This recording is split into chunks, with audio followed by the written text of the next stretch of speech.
Well, I would like to call this meeting to order today, and thank you all for joining us. And I hope everyone had a successful Labor Day, whether you labored or you rested. I hope it was successful. In my case, our family left the 110-ish degree heat in winters and went to the 102 degree San Francisco, where they have 0 air conditioners. Mm-hmm. Yeah. Well, I would like to call this meeting to order. Will you please join me and us in the Pledge of Allegiance? I pledge allegiance to the flag of the United States of America and to the republic for which it stands, one nation, under God, indivisible, with liberty and justice for all. Josh, could you please read the roll call? Yes, sir. Ashley Bourne. Don Bransford. Don Cameron. Nancy Cassidy. Helene Dillard. Here. Ben Drake. Here. Mike Gallo. Here. Eric Holst. Here. Bryce Lumberg. Craig McNamara. Here. Martha Montoya. Joy Sterling. We have a quorum, Mr. President. Thank you very much. And I know in the case of Bryce and Ashley, they were last minute, could not attend, but they send their respect. And I have a note from Joy that she's on her way. Great. The August meeting minutes were sent to you. Any additions, deletions? I'd like to hear a motion for approval. Okay, so we have... Yes, I heard it was a fantastic gathering. Don was the consummate farm host. Well, so, to arrange so many crops being harvested concurrently was so impressive, including lettuce seed. So we need a vote on that. All those in favor, please say aye. Aye. Any opposed? Great. And Madam Secretary, you've been traveling with Josh and your team to Mexico and other places. We'd love to hear how the month is. But that was just a couple of days of the month of August, which was a busy one, as you all know. And welcome back, Josh. Josh stayed down for the rest of the trade show, so he's just back in the office. So nice to see you, Josh. As always, he does a great job. And we did. Martha, thank you for traveling with us and being part of our government meetings. I think you could tell by the tenor of those meetings that we've got good, strong relationships there, and that our timing was good. And in fact, last Thursday, was the second round of the NAFTA renegotiations in Mexico City. So I haven't heard anything out of that, but I'm not expecting anything too earth-shattering.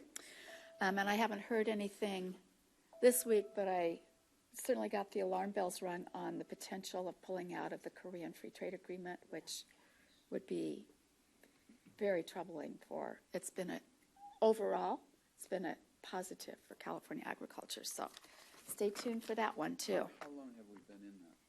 2012, Josh, does that sound right when it took effect? Yeah. That was a long negotiation and finalization. And it was one that I think a number of California crops saw immediate positive impact from that. Southeast Asia is a good place for California specialty crops, so we will stay tuned on that one. And since I'm talking big picture and I'm starting international, I'll pull it down to national and then I'll pull it down to state. On Friday, I was sitting at my desk at about 6 or 6:30, which made it 9:30 DC time, when the formal appointment came out for Bill Northey, Secretary of Iowa Agriculture, to be Undersecretary at USDA for Farm Service Agencies, and with the reorganization also the Natural Resource Conservation Service. And Greg Eibach, the current Commissioner of Agriculture for the state of Nebraska, as Undersecretary for Marketing and Regulatory Programs. Marketing and Regulatory Programs have everything major because it has a plant and animal health division, it has organic program, it has a specialty crop block grant program, oversees all the marketing orders and commissions. It also has this little thing called GIPSA, which matters a lot to grain and feed and the livestock sector. Greg is a good guy. He spent a lot of his time as commissioner in Nebraska really focused on new beginning farmers and really creative incentive programs for that. So it's nice to at least have 2 more in the pipeline along with the deputy, who hopefully will have a confirmation hearing now that they're back in D.C., and the Undersecretary for Trade, Ted McKinley from Indiana. So The deputy is Steve from Soybean. Oh, that's right. I'm sorry, Steve. He's a good guy. Hi, Joy.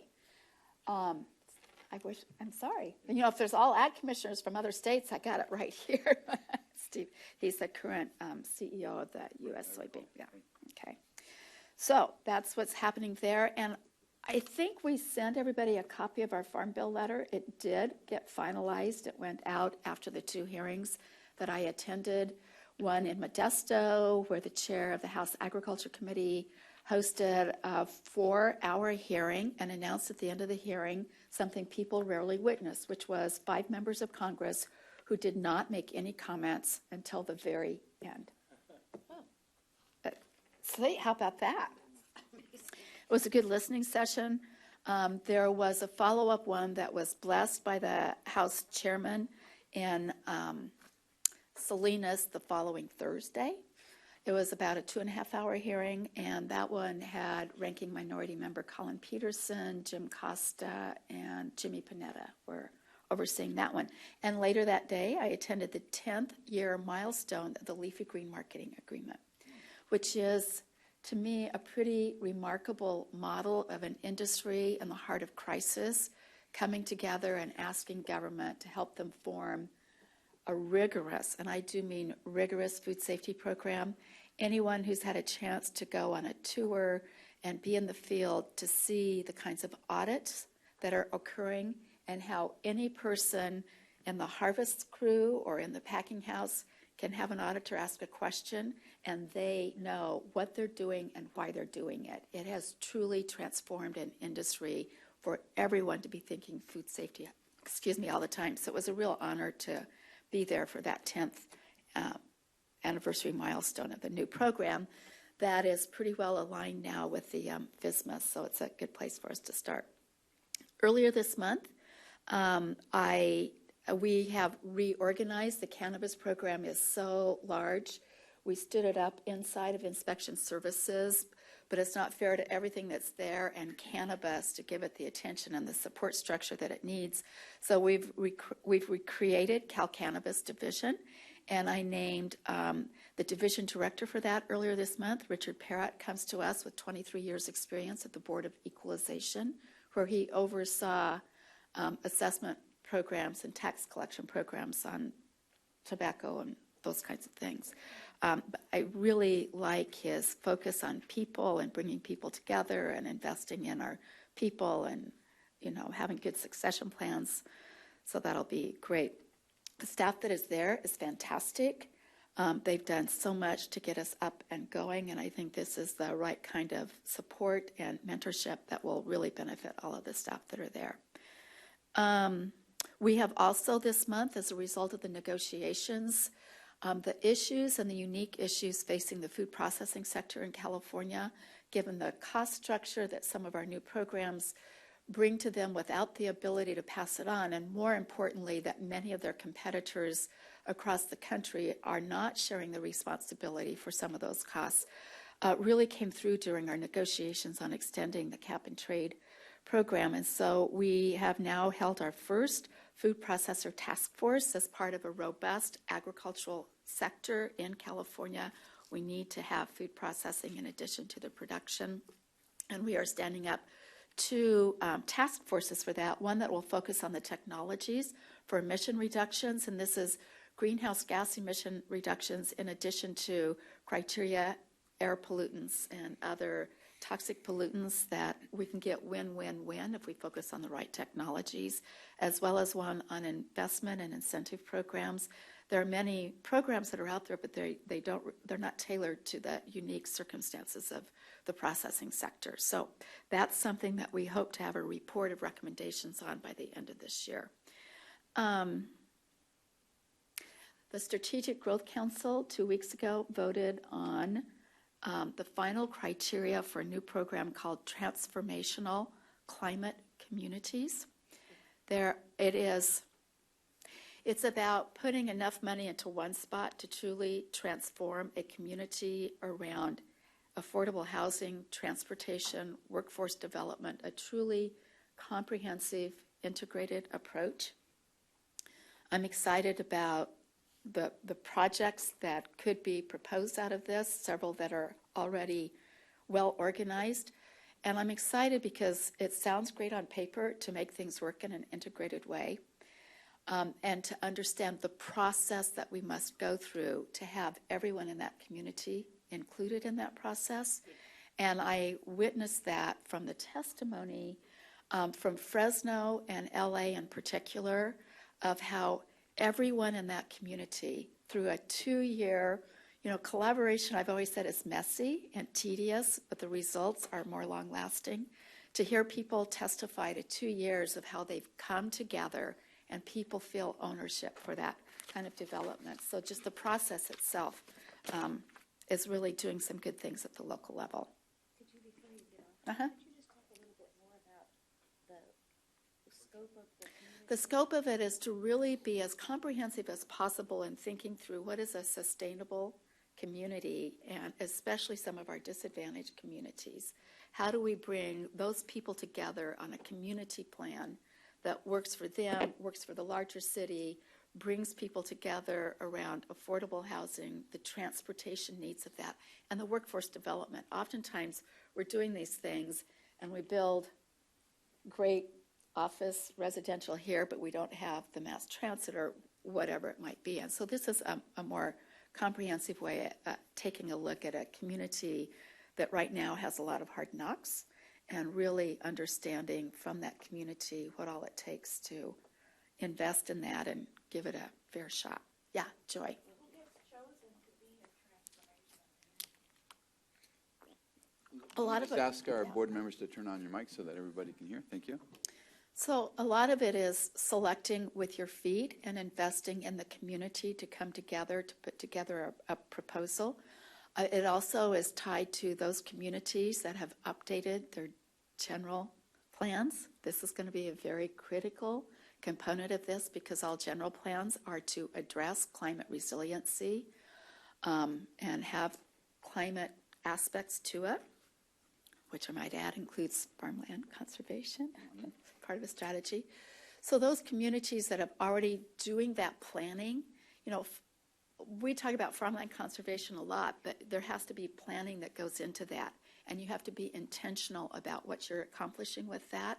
And you have to think about all the communities that are impacted one way or another. And the climate change platform really brings together that kind of integrated, as my friend James Gore from Sonoma County calls it, leaning into the future. Not just like responding to things, but really thinking, what does 2050 look like? What does 2040 look like? And what is it that we want to do to get there? And so a lot of this are those communities that are already well organized, already thinking in this way, and then having a big enough pot of money for these kinds of communities will draw more of that kind of planning, bringing those people together.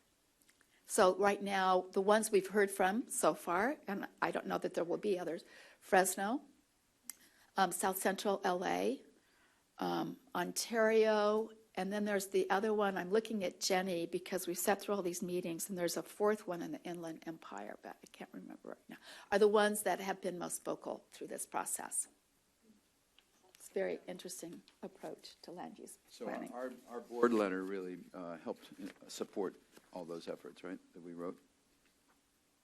Yeah, the Transformational Communities was a program that was created through legislation over a year ago, and it's gone through a lot of iterations, and the guidelines have gone through a lot of iterations. So just to get final guidelines out has been huge. Yeah. And we're in the process of building our budget, and I think that'll take care of it. I was part of a reception to welcome the new UC Davis chancellor to the area several weeks ago, so great to have that. Oh, I'm so sorry. And look it's right at the top of my list. Good grief. Yeah.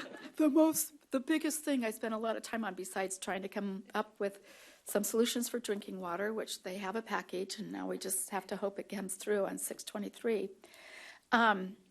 Earlier this month, I made an announcement. Nick Condos, who has been our Plant Health Division Director for 4 years, I believe, I asked him to take over as citrus czar for the state of California to oversee our citrus ACP HLB program. It has grown in scope with so many moving pieces to it. It really needed to have that level of leadership, someone who's constantly interacting with all of the players that have a piece of this program. And so he's been named the interim director for the citrus program, because the committee itself is in an in-depth strategic planning process, and I wanted to let that process also inform what the final program looks like. And Stephen Brown, who's been associate director of the Plant Health Division, has agreed to serve as interim Plant Health Director of that division. So some significant changes, and I think this was the right decision at the right time. When you have a program that grows that large, you want to make sure you're paying equal attention to all the other programs like MedFly and Pierce's disease and all the other things that we have going on, and still give the citrus program, with the investment that industry is making to save its industry, the attention it deserves. So this was the best way for us to move forward, in my opinion. So thank you, Josh, for that reminder, because look, doesn't that say citrus program right there at the top of my list? Did you see that from No, down he there? did. It's top of mind for him. So I'm happy to answer questions. You know, Karen, when you were talking about the Korean free trade issue, it did, on the way out from home this morning, my wife said, why aren't you guys talking about NAFTA? And that's an issue the board might want to consider in our future meetings to address, if you think that is appropriate, how we might shape those discussions. Other questions? Yeah. Ben and Don. On the Pierce's disease issue and the citrus, are you still trying to put the two organizations together? I know I talked to Bob. With the change that's going on, it has been strongly recommended, and they're trying to schedule that. They have a lot more meetings than you do, but I know Bob has communicated that with Nick Condos. Nick was in the Valley last week talking with the leadership of the committee to see if they shared our enthusiasm for that concept. So I haven't seen Nick since he was down in the Valley last week. Don? In regards to the food processor task force, those two task force are long-term type of activities, and you go into grocery stores now and you go into the produce sections and you see more and more produce with multiple countries on the labels, and and I think when you go to berries, you're probably is there going to be enough time to come to some resolution or recommendations that will keep those processors and those commodities in place? And then I guess my second question is, have we quantified the cost to agriculture of the emission issue? And I mean, the diesel tax just got added on, and if we could tack that on to the commodity price, that would be one thing, but we can't. And we really, I think we need to spend some time looking at that, because and then you go, and then you talked about the housing, and the housing's no different. That that's a huge cost, and it's interesting, and somebody has to pay for that, but it's so long term. I don't think you get to the resolution you need in time to help everything. But I'm more focused on the burden that agriculture, the increased burden that we continue to face. I appreciate that, and part of this has a very short-term, very narrow focus, so that we get a set of recommendations before the end of this year on short-term. In particular, those incentive programs that are currently available, but for whatever reason food processing can't slot into those, and making sure that we're doing the work on that to make those as immediately available as possible.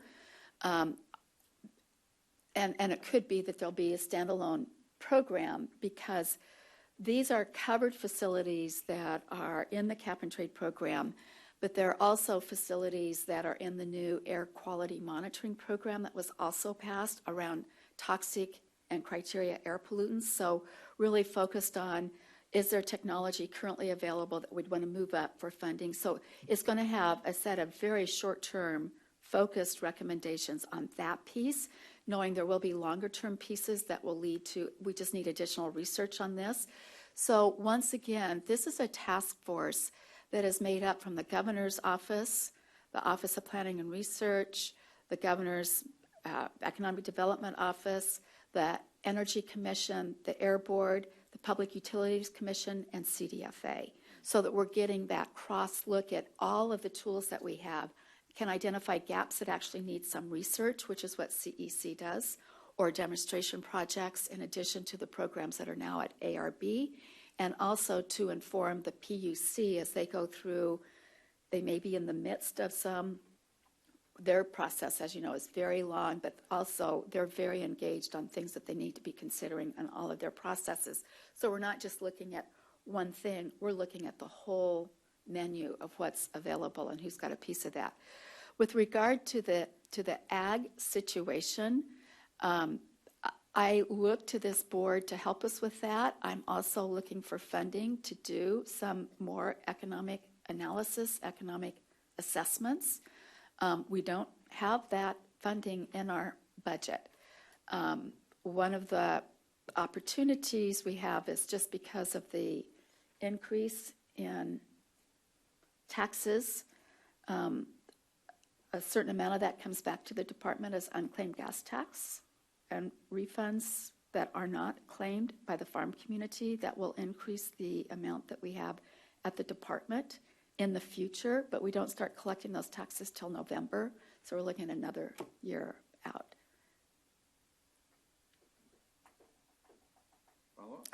I also want to say we have to be very honest, but also look at our future and what the future looks like with regard to labor because of the cost structure, and there's more and more stories being written about automation as the only way we can go, which also requires investment. But the cost structure for that, in addition to our care for the environment and what that means and what we can be doing about that today, because some of these rules don't kick in for 4 or 5 years and we don't want to wait until we're in the midst of that. No, I appreciate the care for the environment, but I think we also need to be very cognizant of what it's costing and is it sustainable. And in some cases it is sustainable, and in other cases it may not be sustainable. Right. And so but I think we have to have all that data on the table, and if you don't have all the data, then I think it's very difficult to have a discussion. Well, it's also an important discussion to have because the public policy arena is driving this, and this should be a shared responsibility. The burden is coming down to the shoulders of a very small minority that puts capital into farming and processing in the state for the benefit of many, not just the jobs, but the quality and the nutrition value of the foods that we have here. And we have to find a way to have a shared responsibility discussion. And the ironic aspect of this is, if we're not producing the food, somebody else is, and their environmental regulatory environment is not what this one is. So it makes it more than difficult. Martha? And I want to comment on that tale that when we were in Mexico, one of the biggest comments of our secretary was precisely that California is leading on this whole regulation, even in the workforce, while our neighbors need to catch up with it. So it was, you brought it up very nicely, Ms. Ross, to remind that we have to be in compliance across the board. Thank you for that. I have a question to you. Richard is going to be the cannabis person. Is there going to be a board on cannabis? I heard around. There's a new advisory board for hemp. That was one of the things that came about as a result of the regulations. There's so much workshop and community outreach. I don't think we have a standalone board for cannabis. But there will be, my intent for establishing, for example, appellations was something we're required to have appellations in place in 2 years' time. That will go through some sort of task force work group process for that. We're also required to develop a program that would allow and authenticate organic production, and they'll probably be, we'll go through we have a very strong advisory committee for organic, but we may do a standalone just because we want to be very clear about not stepping into that federal space, which the National Organic Program is. So it presents some ways that we have to do this differently, but still make sure that we're getting the input of stakeholders in that process. Yeah. Just because I got asked a couple times about that, so thank you for the answer. And my last comment today would be, and I mentioned it during our visit in Mexico, what we thought was going to happen did happen today, so we don't have DACA. And we'll have only 6 months. And the reason I brought it up is not because even the kids, but because many of our farm workers' parents that I have, their kids are the DREAM Act kids. So we'll see whether this legal route is going to work. So you'll see me very active in Washington, D.C. on this one because it's too many kids to be out there left. Thank you, Martha. Appreciate that. Joy? Will all issues, so for example, water, be handled separately for cannabis, or is it just going to go through the normal regulatory process? Oh, it will go through the regulatory process like any other ag product does. And that's all pretty well spelled out. We are the ones that, just as condition of licensing, we have some additional burdens on our licensing review. It's part of the environmental impact report that our CEQA document that will be out, I want to say November. So it's going to be regulated. It's going to be regulated like agriculture is regulated. Don Cameron? Thank you, Craig.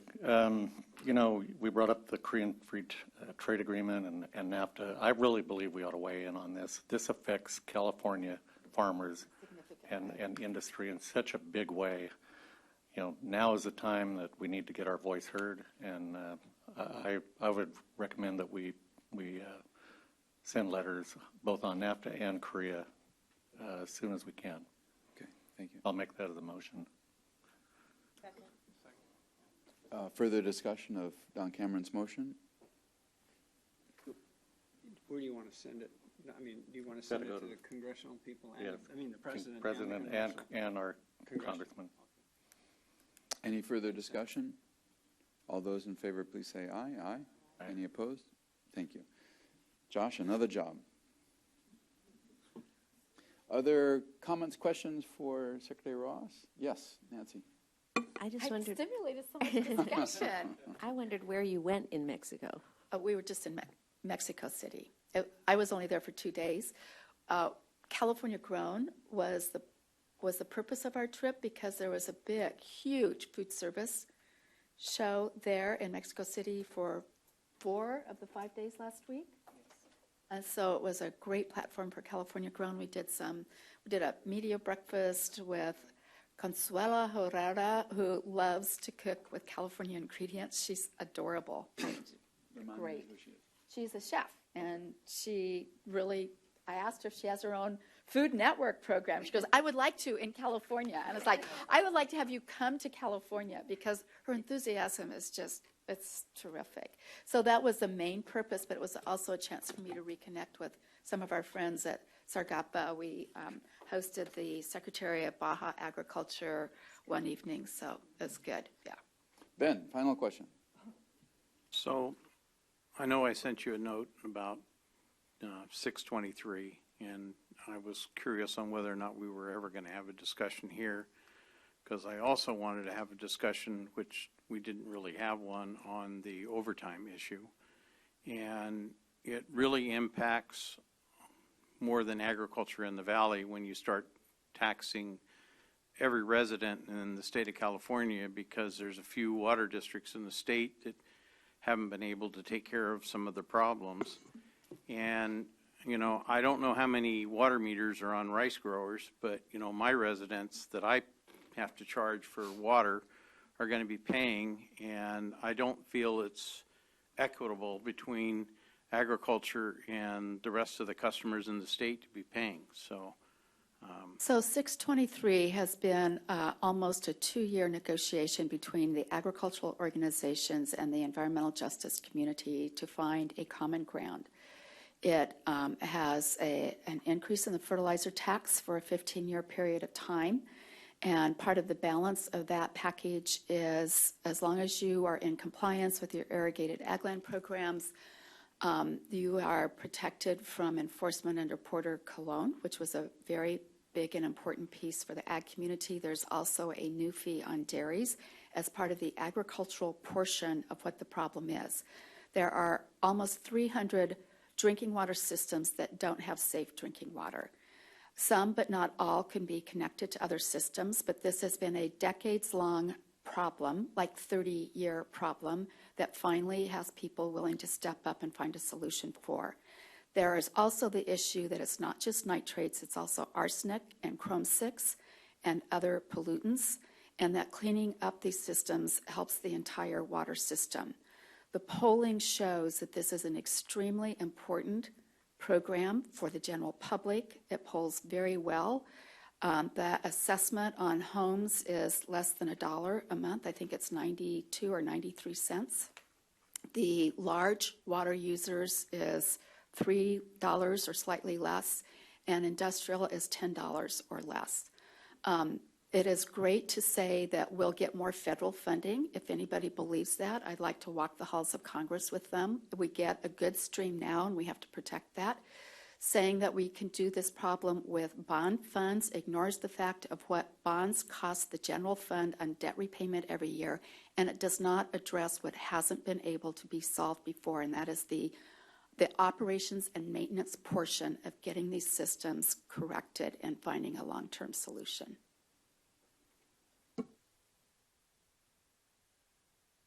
The administration is in support of the bill.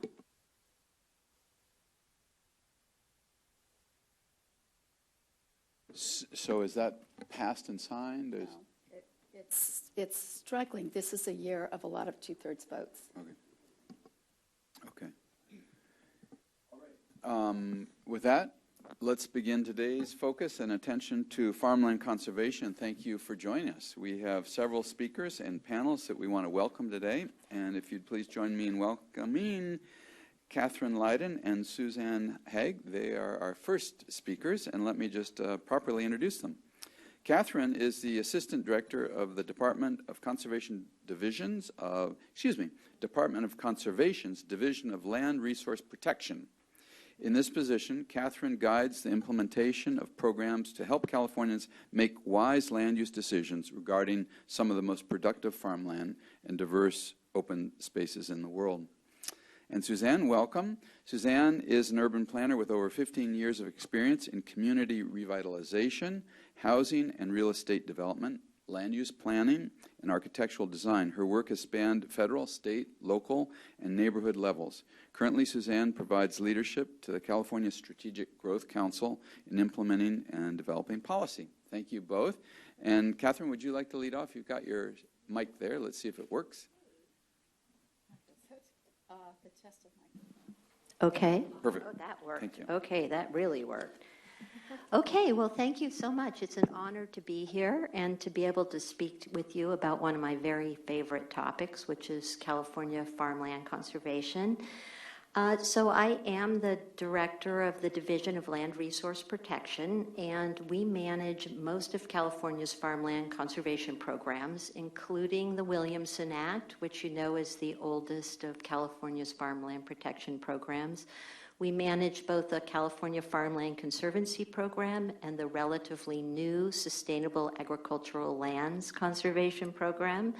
Our staff does the farmland mapping and monitoring for California, and we support resource conservation districts.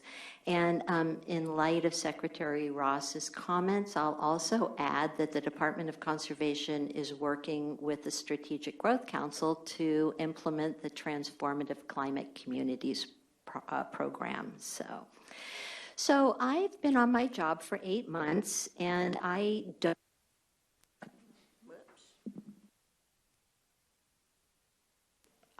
don't know most of you, so I thought I would just spend a moment telling you about myself, because my experience, I think, is germane to my views on California farmland protection. Before I started my current job in December, I spent 13 years as the executive director of an agricultural land trust on the urban edge of the Bay Area. The Brentwood Agricultural Land Trust in East Contra Costa County has always had a board that was predominantly farmers. And so we work very closely with the community of primarily row crop and orchard farmers to identify and to address their needs. So in addition to administering and implementing a local agricultural mitigation policy of the city of Brentwood, we also started a Buy Fresh, Buy Local regional marketing campaign, and we worked with the county to reform agricultural zoning to allow some modest ag tourism and also some value-added processing on the farms.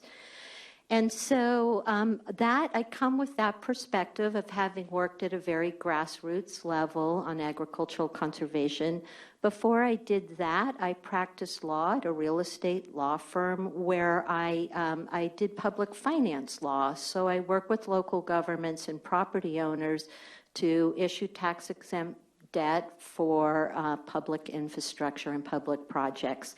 And in that job, I learned how we, through our state and local laws, incentivize some kinds of development and make other kinds of land use difficult and expensive. So I bring those perspectives to agricultural conservation.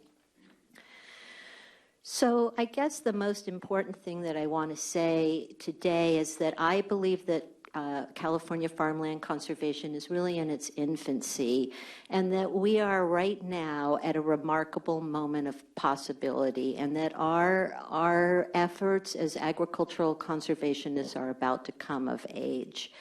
Until now, I believe that we've really borrowed tools from our natural resource conservation colleagues, and those tools have focused primarily on preventing development, but haven't addressed the economic and social realities of California agriculture and land use.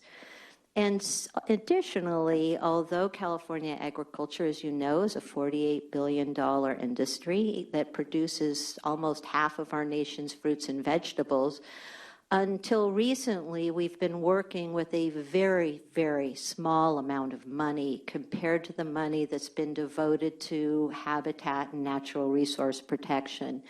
Just to give you some perspective, over a 20-year period, the California Farmland Conservancy Program received about $80 million.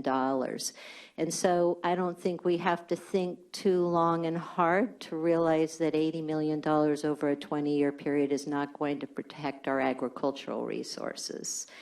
And during a period where agriculture has experienced increased regulation, we still are in a situation where California's farmers and ranchers are not rewarded or incentivized for all of the co-benefits that they provide to all of us. That being said, I believe that our time is now, our time has come, and that we need to step up our game to meet the opportunities and challenges ahead of us. We are now find ourselves working in the great sub-nation of California, one of the world's largest economies that's committed to tackling climate change head on. And at the same time, there's increasing science and increasing recognition about how California agriculture is imperative, is important to how we address climate change in our state. We know that protecting farmland on the urban edges of our cities prevents our cities from sprawling out, and we know that our vast rangelands sequester carbon. And as climate change is upon us, California farmers and ranchers are going to face new challenges with changing temperatures and water scarcity, and some agriculture in California is going to change in ways that we really can't even imagine.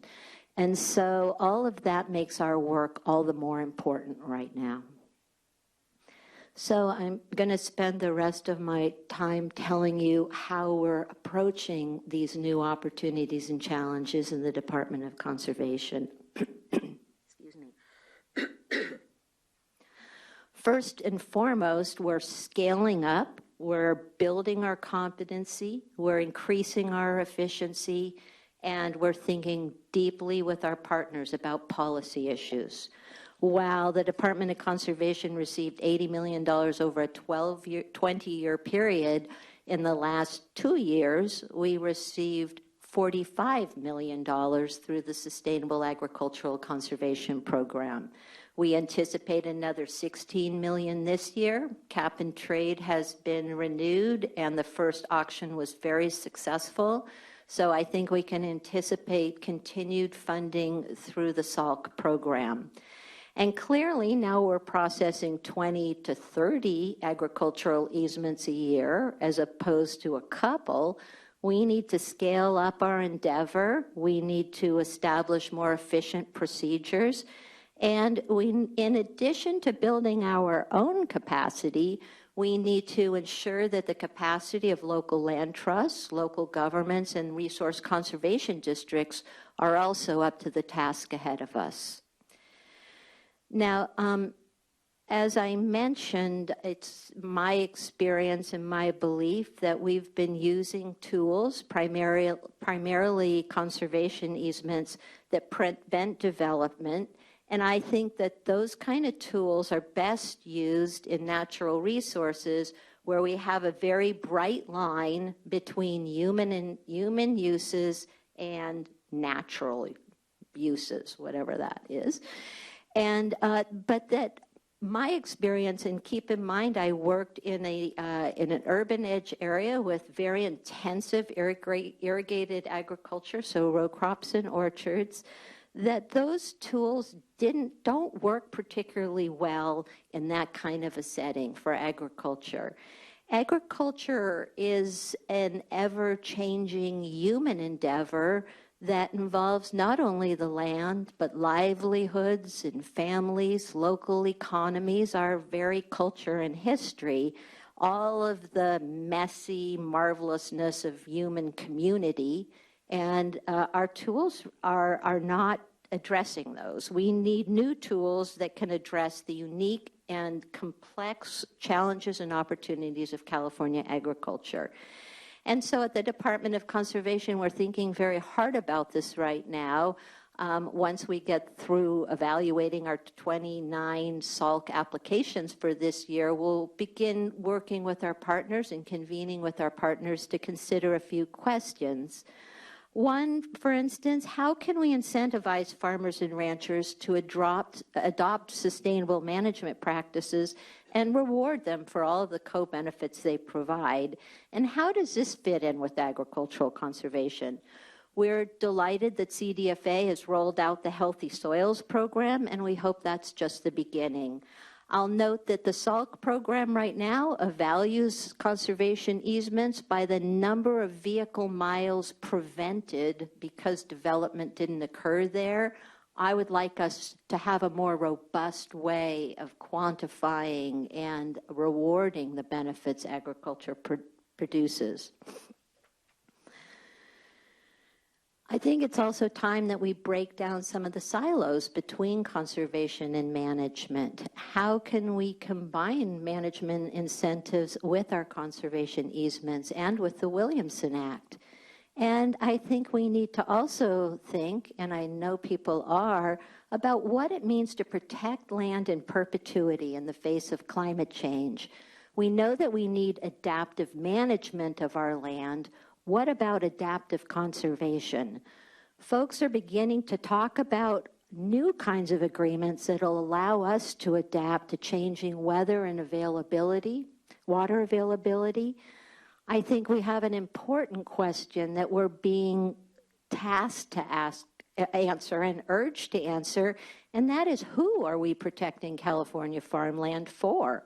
We know that there's going to be an enormous transfer of farmland from one generation to the next. And how are we going to facilitate the training and transfer of farmland to a new generation of farmers and ranchers? We need to make sure, and we're thinking about this at the Department of Conservation, that the conservation tools we're using aren't in any way impeding succession planning, for instance, among farmers and ranchers. We've been working with the California Rangeland Trust when we realized that some of our terms of our easement were actually running counter to succession planning. And of course, we need to also think about how we're going to transfer agricultural land in this very expensive state to first-generation farmers. In other words, farmers who may not inherit land from their families. Additionally, the Department of Conservation's IT department just won the Oracle Award on Innovation and Analytics. And talking to our IT folks have made me think a lot about how we collect and analyze data. We collect information about all the land we protect, the land that we incentivize management practices on. How do we organize that and use what information do we really need as we plan for the future? And finally, I'll note that I would be remiss not to talk a little bit about the Williamson Act. Over the last year, the Department of Conservation has hosted a stakeholder group to talk about the future of the Williamson Act. It's clear that we need to bring back subventions before we'll be able to make any significant changes to the Williamson Act, but I believe we're all committed to continue to make that happen. And if we can make that happen, what does a 21st century Williamson Act look like? Could it include management incentives? Could there be additional subventions for local governments that have agricultural planning in place? I think there's some really interesting conversations to have. I think I'm probably out of time, but I am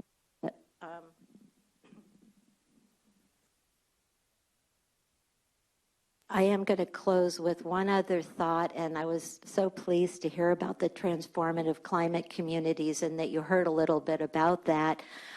It's been an incredible honor to work on that program, I have to say, with my colleagues at Strategic Growth Council. But I have to admit, I've had moments where I've thought, gee, I came into this job as an agricultural conservationist, and here I find myself working on a program that's all urban and infill. And, the more I think about it, the more I realize how appropriate that really is, because I've really started thinking about what a transformative climate agricultural region would look like. What if we identified places that we know are essential and important for California agriculture, for all of the things that are important about California agriculture? And we focused our investment there. We focused our climate investment programs as we do in TCC. Are we at a point now where we really are thinking of how we're going to tie together that yin and the yang of infill development and agricultural conservation? Should we just be eliminating development rights, or are there ways we could be working with our affordable housing colleagues to actually transfer that density into cities where additional affordable housing is needed? So I'm excited to continue the conversation with you and to work with all of you, not only to reduce vehicle miles traveled, but also to sequester carbon, recharge our groundwater, nurture habitat, protect our watersheds, and, of course, grow food. So thank you very much. Thank you very much, Catherine. We'll address questions after Suzanne. Okay. And the slides coming up? Can I sit here and... You can be there or up, wherever Probably you're easier most... for me to drive than tell Sure. someone else how to do it. I don't know. I'm a pretty good backseat driver, but... Great. And we'll wait till it comes up. Perfect. Thank you, Josh. While it's coming up. Oh, great.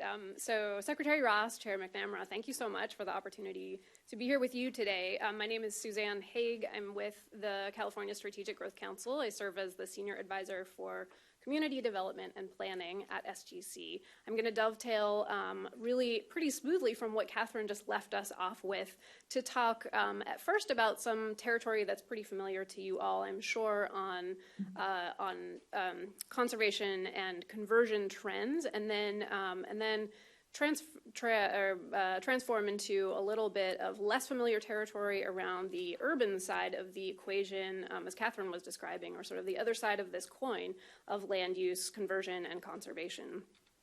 So first of all, I think most of you are probably somewhat familiar with the Strategic Growth Council, but in essence, we work on a host of fronts to advance sustainable, equitable communities and to promote conservation and stewardship of natural and working lands. So we really do work on both sides of the coin and really attempting to integrate those. And I love this cartoon that just says, you know, what if we're doing all this climate change nonsense for nothing? And we really emphasize that the things that some people call co-benefits, you know, one person's co-benefit is another person's primary reason for doing what they're doing, and we really try to integrate everything from health to energy to economics and sustainable communities, et cetera, as it says in the picture there. So first I'm going to touch on sort of the issue that we are seeing, trends in conservation, in conversion, and then a bit of what is causing these. So again, very familiar territory, and I'll refer to a lot of the research that comes out of Catherine's shop. But we know that we're losing an incredible amount of irrigated farmland, almost 60,000 acres from 2010 to 2012. Most of this converted farmland was for built environment uses, so that includes greenfield development, renewable energy development, and related infrastructure. And of course, we are projected to add 10 million more residents by 2050, so this adds considerable pressure on all of those lands. Yes? Oh, yes, I'm happy to provide, absolutely. The highest population growth is also projected to be in the most vulnerable areas. So we have on the left the map of projected growth. You can see it's very concentrated in the Central Valley as well as the Inland Empire to the south. Of course, the important farmland is all there. And as we layer on this consideration of disadvantaged communities per Cal Enviro screen that you're probably familiar with, we look and see that also our most vulnerable populations are in that same area. Of course, land consumed, it depends on our development patterns. So this chart is from some analysis that we did several years ago in considering sort of what hypothetical development trends and patterns could accommodate a more sustainable future for us. And the red line there kind of extends past trends of development out to the years 2030 and 2050. And then as you go down the bars, it's a kind of more infill focused scenario that is also pretty incredibly ambitious. As you get down to that little purple bar, what that actually looks like to accomplish is I would say, yeah, incredibly ambitious, I think sums it up. In essence, where and how we grow makes a difference. So one way that us urban-oriented folk look at this is dwelling units to the acre. Obviously, that encompasses just residential development, but it's a handy metric, not perfect, but a handy metric for looking at the differences in development patterns. And you can see across California, obviously, we've got different scales of development for different places. And I mention this not to suggest that there is one size fits all, that everyone should look like Emeryville down in the lower right-hand corner, because every community is not Emeryville, but rather to suggest that there are different solutions and different strategies that we need for our different landscapes and different types of communities. And so how do we create a policy environment and a platform for those considerations in each of our different environments? Here's another illustration very quickly of what the growth trends can look like and how we can affect this. So this is the city of Modesto. The red line, which is admittedly a bit hard to see on the screen, is the current boundary of the city limits. Here is what a hypothetical extension of current growth patterns would look like by the year 2030. here is what a hypothetical infill-focused growth pattern would look like in the city of Modesto. And then this slide just compares the two so you can see that overlaid. And you can see, of course, I mean, even from a distance, it looks like a lot of agricultural use on the edges of those colored blobs. Blue would happen and the yellow not. That's the idea, yes. And this is a hypothetical, projection, but that's exactly right. So where and how we grow depends on several factors, and this is where I'm going to deviate into some of the more urban-focused territory, so stick with me, if you will. But I think, as Catherine alluded to, this is all really important for sort of understanding one another's languages. So first of all, there's private sector activity that results in the conversion of ag land to developed uses, to suburbanization. That activity is driven, of course, by market conditions. If there is a demand for, say, suburban housing, then somebody is probably going to figure out a way to build it. And then the market conditions, in turn, are shaped by demographics. Are people expanding their families? Is there an influx of residents to California? As well as economics. Do people have money to buy things, to buy houses or build office buildings, et cetera? So oftentimes we look at this and we think, well, that's kind of an ecosystem in and of itself, and we don't have a lot of influence over all of that stuff. And public policy and public resources and activities are kind of off to the side doing their own thing. And what we really want to examine is, of course, this relationship between those two, this push and pull between the activities of the public sector on all of these forces that shape where and how development goes, where it happens, where it is economically feasible, and how can we partner with those forces to come to some mutually beneficial outcomes. So public sector influences on growth. Obviously, there's conservation strategies that come into play there, and these do have a really important impact. Incentives, the role of public lands, and mitigation policies, which you're all more expert on than I am, so I won't go into that much. Also public infrastructure and services, so where we put transportation infrastructure, where we put public utilities, schools, parks, and open space also has an impact on where that development then follows.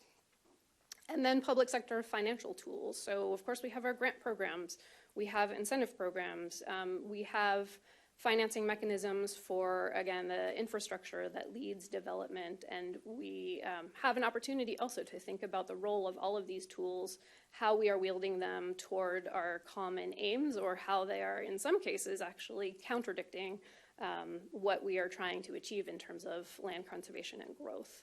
And then also, I don't want to forget capacity building and technical resources, which can be really critically important, especially to our underserved communities. So what we're doing in this space at the Strategic Growth Council and with all of our partner agencies to ensure that we really end up with healthy, sustainable communities, economies, and landscapes. How do we pull all this together? Three things that we're doing. We're identifying statewide land use goals, aligning existing programs at the state level, and then working on adding more tools to the toolbox. So first on the statewide land use goals, you may have seen this document, which actually has the logos of 8 state agencies and offices on the cover of it. This is the Vibrant Communities and Landscapes document that was put out in 2016 as an interagency vision for coordinated state-level strategies around land use. This spells out a strategy for integrating conservation and development and has several proposed actions, including aligning state infrastructure investments, establishing land conservation targets, and adding tools to promote land conservation and infill development. So on aligning existing programs, a lot of words on these slides, and I figured, as was suggested, I can just share them with you afterwards. I won't go into all the details on the SALC program, which Catherine alluded to as well. But of course, this is a critically important program in this arena. And also, we're both fortunate to have this funding, and it's certainly not enough to do all that we want to do across the state. We also, at SGC, administer the Affordable Housing and Sustainable Communities program, which puts affordable housing in places with transit connectivity to reduce greenhouse gas emissions through vehicle miles of travel. And the picture shown is hot off the presses, or I guess hot off the cell phone of one of the developers in Wasco, California, who is relocating 225 farm worker families from a facility that was pre-World War I era, a pretty deplorable place to live. I think we can all agree, to a brand new housing project that is funded in part through our AHSC program and is under construction right now. We also are spearheading the Transformative Climate Communities program. That the theory or thesis of this program is essentially if we do really coordinated and concentrated investments in some key communities where we're seeing both high environmental impacts and high socioeconomic vulnerability, we will get more bang for our buck, if you will, than if we scattered these investments, sort of the peanut butter effect, as I say, if we just spread them thinly and evenly across the entire state. So we are building this program as I speak. We have committed to investing $70 million in Fresno, $35 million in Los Angeles, and another $35 million in a community to be determined.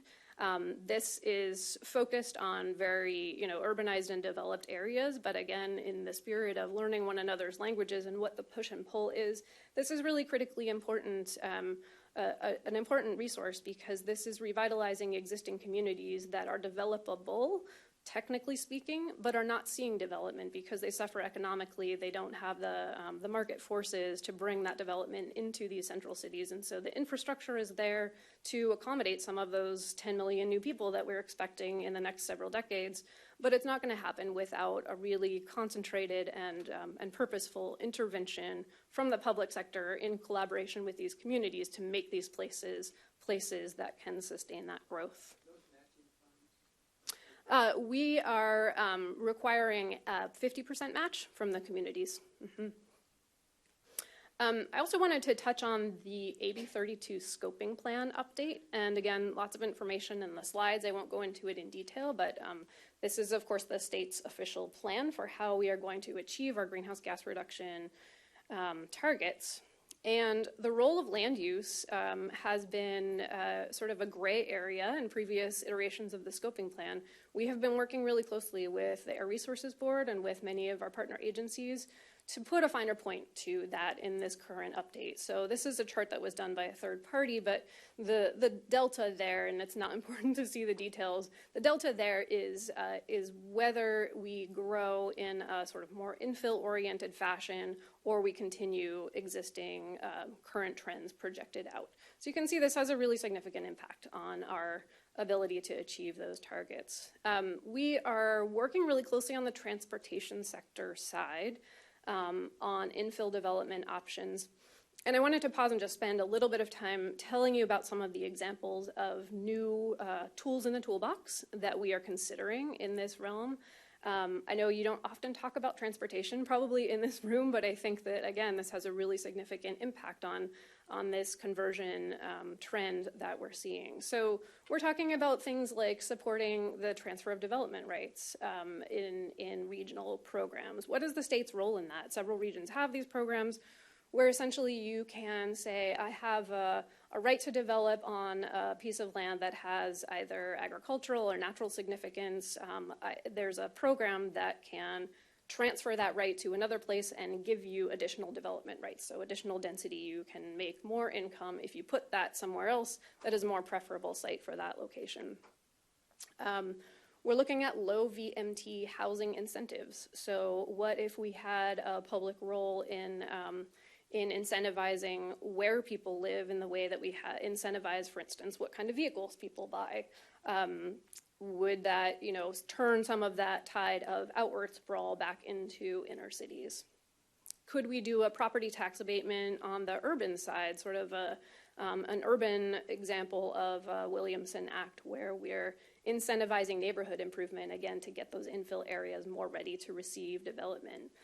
Performance metrics for infrastructure investments and financing mechanisms are always key too, because I think those places in the central part of the state that we looked at in the maps in the beginning are really, again, economically challenged to receive this development.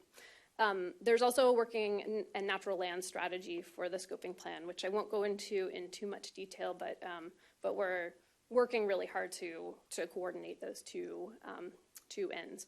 And lastly, Strategic Growth Council, we do a lot around other state programs as well to align, for instance, the guidelines for the SB1 funding that is coming down the pike, high-speed rail, the state's 5-year infrastructure plan, and et cetera, to sort of match the land use goals that we see across the state.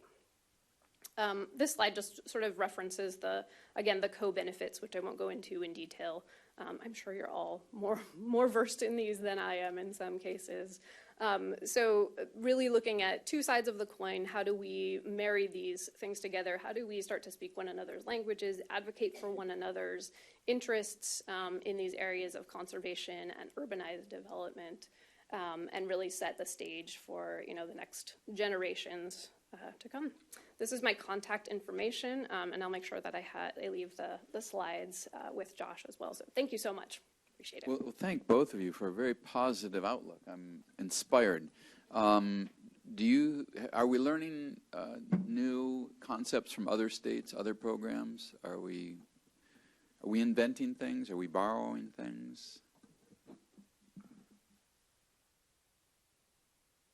I'll speak to the farmland conservation and say that we have a lot of things to learn from our colleagues, particularly in New England on the East Coast. Those guys are actually, interestingly enough, rather ahead of the curve, particularly in thinking about farmland affordability and some of the transfer of farmland to a new generation.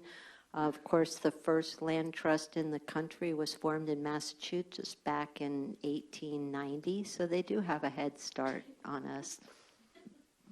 Yeah, and I would say on the urban side of things, yes, there are a number of state-level programs and policy strategies that have been employed in other states in the country.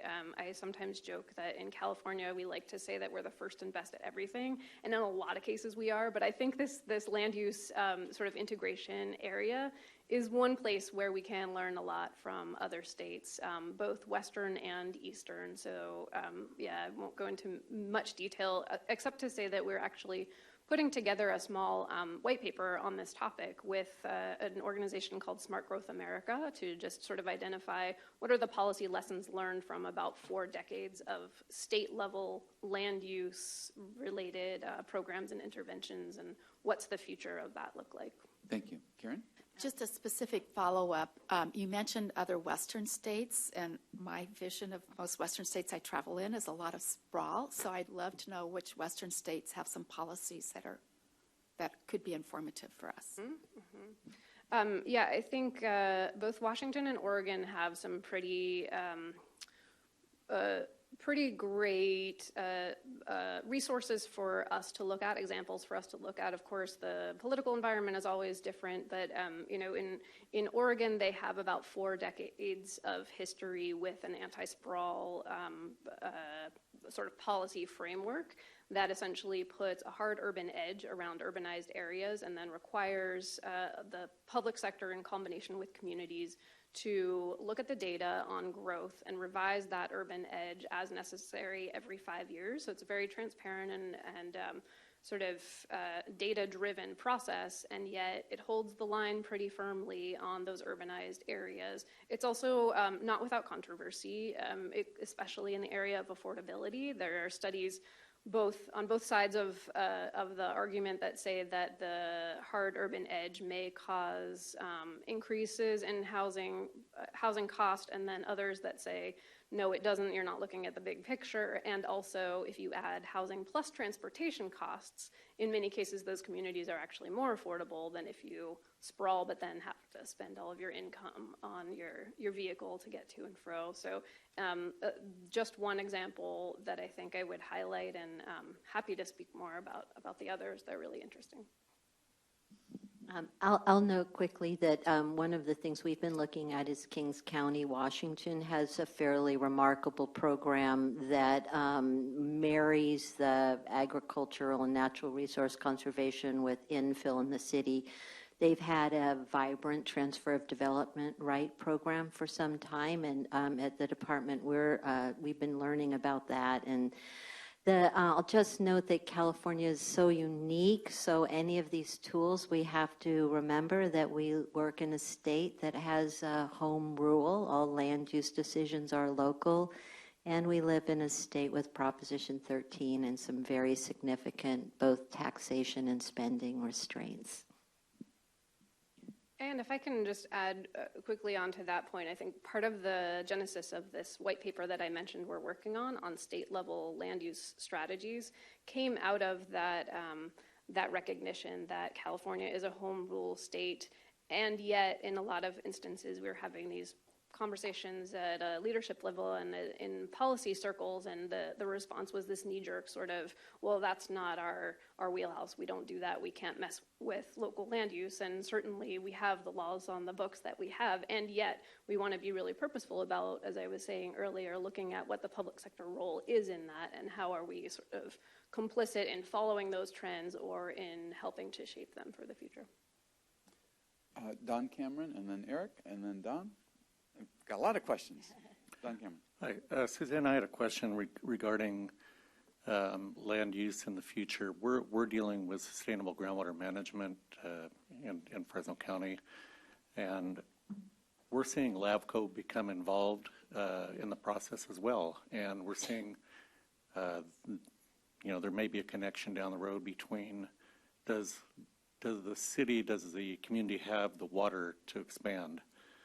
So do you see that being coming into play down the road between maybe infield growth as opposed to continued, the sprawl reaching out from the cities? Yeah, really important question. I think we're still figuring out what the Sustainable Groundwater Management Act will look like and how it will impact the urbanized edge and the sphere of influence discussions that LAFCO presides over.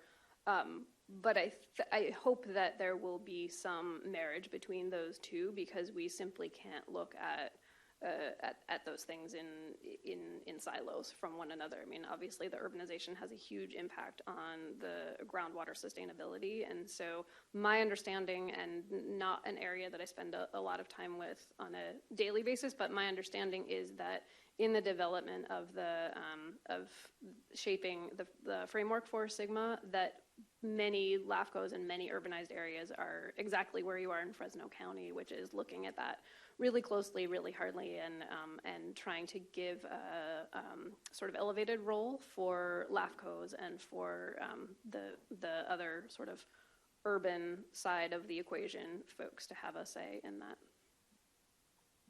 Eric?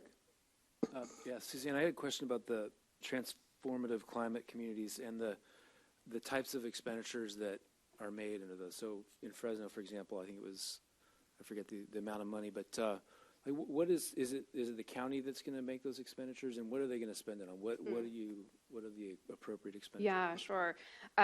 So it's 70 million in Fresno that we've committed to, 35 million in Los Angeles, and then 35 million to a third community, and that's for this first pilot round of the program. And those communities were chosen because Fresno and Los Angeles have respectively the highest concentration and the highest number of residents within the top 5% of disadvantaged communities. So they're basically the hardest hit on a lot of fronts. What will they be spending the money on? So we are in the process right now of, we have put out a request for proposals to communities, and communities are in the process of figuring out amongst themselves how do they prioritize the projects that they want to see implemented. We require that they spend the money within an area that is no greater than 5 square miles, so a very concentrated area. And the projects have to qualify for some form of some of the programs that are already on the books under the greenhouse gas reduction fund. So the cap and trade existing grant programs. So for instance, the energy efficiency programs, the sustainable transportation programs, affordable housing, the ones that I mentioned, any of those types of projects would qualify for a TCC investment.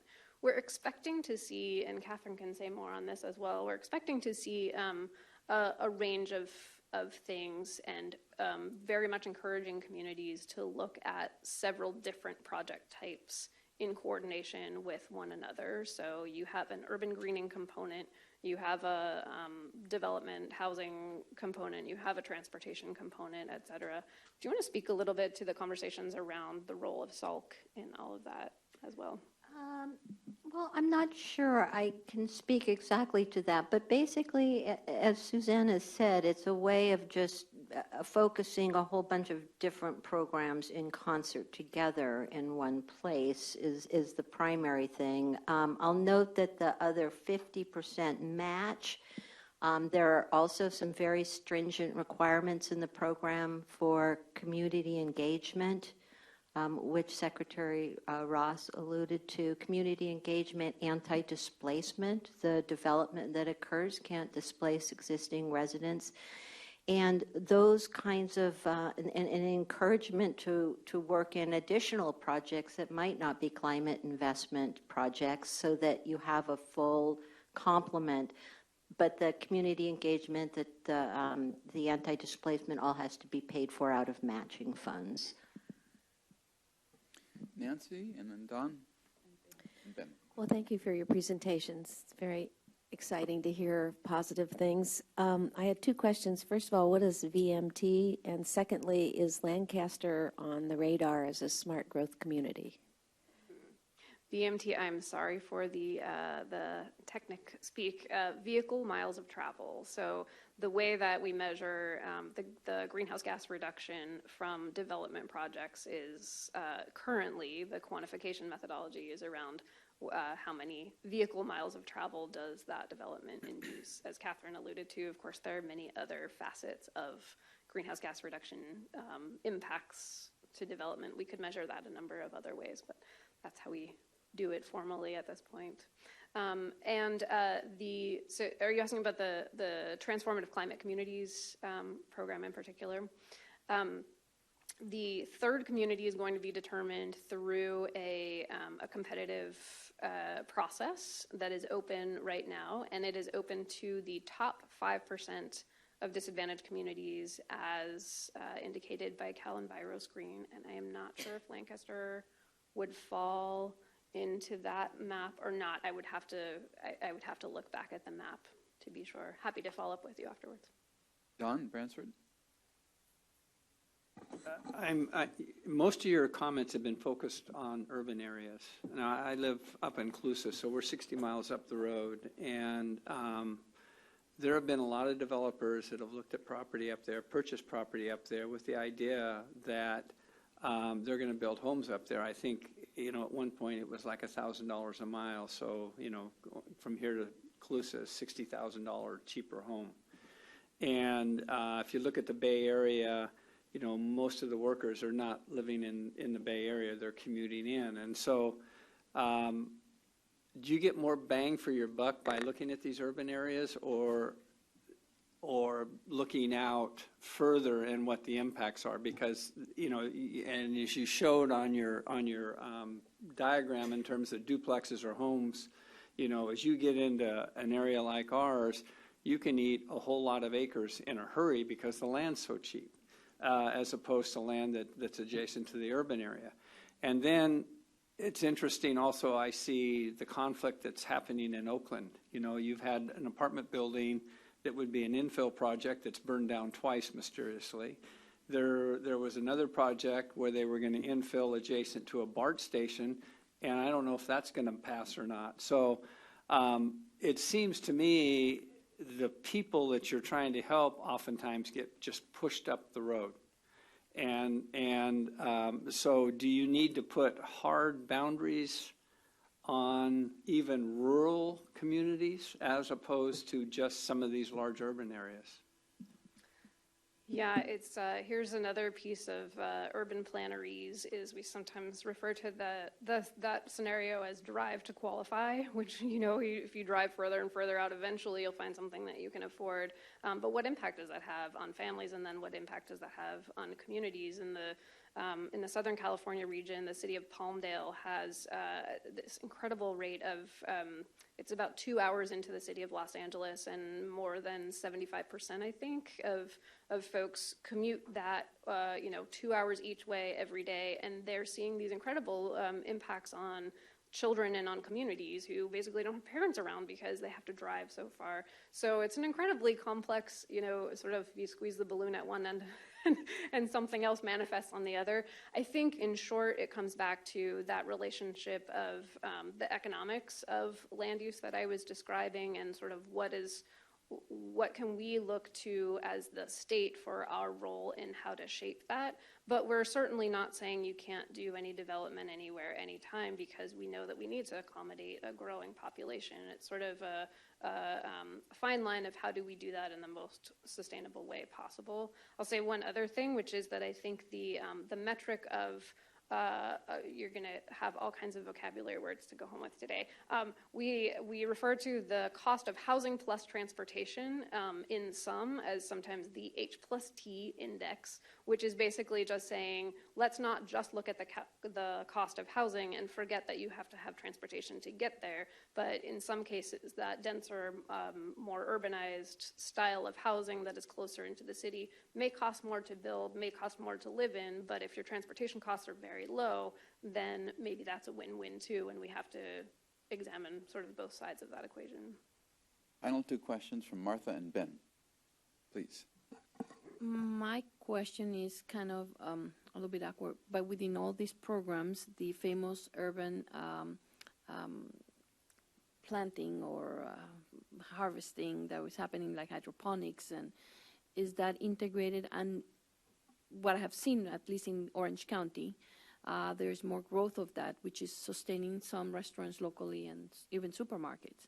Is that part of this whole community package that you guys are doing? Yeah, I love that question. I would love to see more of that, and we currently don't have a program under the California Climate Investments umbrella, the cap and trade programs, that deals directly with urban agriculture and food systems. A lot of programs that kind of touch on it, including an urban greening program, but I think that is a really important component of what makes a sustainable, holistic community.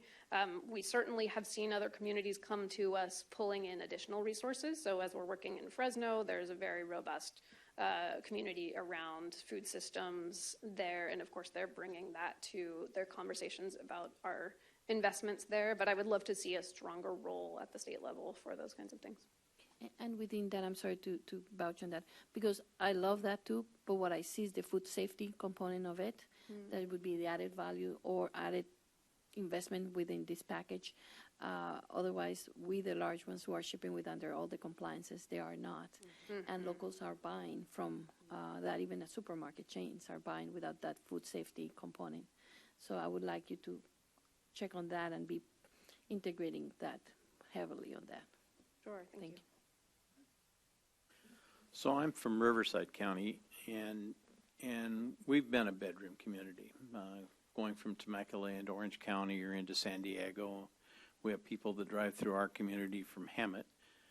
We actually had some employees that lived in Palmdale, and so you're right, that's probably a 2-hour drive for them to go to work. What we're seeing is we don't have affordable housing anymore in Riverside. What we're looking at is the fees that a developer will pay is right now the average is about $52,000 per lot. And so what happens is the developers, just like what Don was saying, they're going to look for the cheapest land. So has there been any thought given to reducing the fees and having them fill in some of these other areas rather than going out? Because what they're going to do is if they're looking at infill, that land's going to be a lot more money than it is in ag land. But if they could get some reduced fees or some other way to offset those high costs to get them to do the infill, would maybe be a different approach to look at it.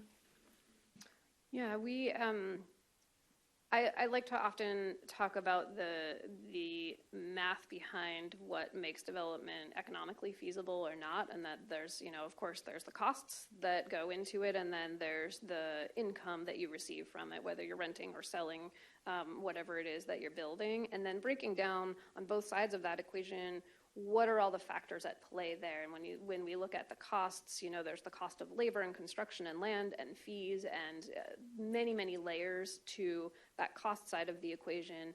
And similar on the income side, including the fact that, it's not just about what people can afford to pay or what they're willing to pay, what is the market demand, but also what shapes that market demand. In urban areas, sometimes if you plant trees and do some clean and green programs, as we sometimes say, or invest in some, arts programs in a neighborhood or a community facility, all of a sudden people are willing to pay more to live there. And so that changes the equation too. And sometimes those costs then can pencil out if you're able to charge more. So I think it's a really important question.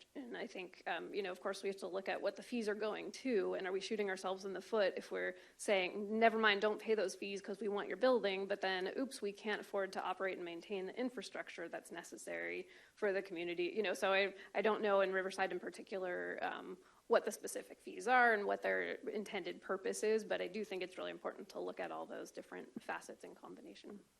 Well, on behalf of the board, I want to thank you both for providing such a great testimony and optimism to such a challenging part of our future. Thank you very much. And I'd like to welcome Chris Shearing and Tim Snellings to our discussion. Chris is Managing Counsel of the California Farm Bureau Federation in Sacramento, representing California farmers and ranchers in the environmental law and policy arenas of water resources and land use. Prior to the Farm Bureau, Chris was an environmental lawyer in private practice. He also has a family farm growing walnuts, almonds, and other food products, and serves on the board of YOLO Land Trust. Welcome, Chris. It's always a pleasure to have you here. And Tim is the Director of Development Services with Butte County. He oversees the planning, building, and code enforcement functions within the department. He has been with Butte County in that position for over 11 years. During that time, he has facilitated a comprehensive general plan update, completion of a completely new zoning ordinance, and the adoption of a climate action plan. So thank you both for joining us. We had a good morning discussion, and you guys are going to dovetail right into it. And Chris, if you'd like to lead off, we'd be excited to hear your presentation. Thank you. Let's see if I can get this turned on. My voice heard here. It'll keep coming, just keep playing. Here we go. How's that? Okay, thank you. Good morning, Chris Shearing from the California Farm Bureau. My bio said also a former board member, actually, of the YOLO Land Trust, so I've done a little bit of this. I'm going to give you the Farm Bureau perspective, I think, mostly today. You just heard from two pros, Catherine and Suzanne, and a lot of good information there. Some things for me to think about. Certainly, I guess I'd start by saying that I don't need to tell this board that that we operate in a global food economy here in California. There's 7 billion people on the face of the planet. The food and fiber has to come from somewhere, and certainly ag production can be shifted offshore. It can leave California. And depending on what we do in policy terms, and land use, of course, is a piece of that, how much land is left. I like what Mr. Bransford said earlier today, and that is that California agriculture is unique, and that's why we want to keep it here. It's good for the world, I think. I like to say that my members, farmers and ranchers in the Farm Bureau anyway, do it cleaner, more efficiently, with greater productivity than in many of the venues, the alternative agricultural venues in the rest of the world. So there's a reason to do it here. And I think that our farmers are ready to operate in those global markets. It's just a question of the way we set the stage in policy terms and things like land use and protecting agricultural lands, water resources as well, and other things, labor. I'm no expert on that, but making it possible to continue for generations to come is certainly a part of my job. Before I get to farmland, I do want to hit upon water. You can have all the fine soil, all the best farmland in the world, and here in the American West, if you don't have water to put on top of it, that's the end of it. Water is absolutely crucial. And so I know we're talking about land conservation, but for my money, the best way to keep farmers on the land is to make sure we keep water on the land too. And in fact, in my job, I spend a lot more time worrying about the availability of ag water supplies than I do about ag lands. Now, ag lands, I think we've got a toolkit, and I think that the public is sensitized to it, and we've got a framework, and I'll talk about a few of the things. Water in recent times, notwithstanding the drought, aside from the drought, has been more of a concern for me, so I'm just going to make my quick plug here for the importance of ag water resources and keeping the public aware of the value of ag water just as much as they are of the value of ag land. So with that, I'm going to turn to land. Everybody here knows that California has some of the very best soil in the world, some of the finest growing regions in the world, and we do have a toolkit. We keep calling it a toolkit and tools, and I guess that's what it is. To protect ag lands to some extent. There is, of course, the Williamson Act, a very popular statute. It's been on the books for 50 years. We like it at the Farm Bureau, certainly. I call it more of a controlled development statute than it is a sort of a permanent protection of prime soil statute. But it's very good. It's voluntary. It's incentive-based. The farmers like it.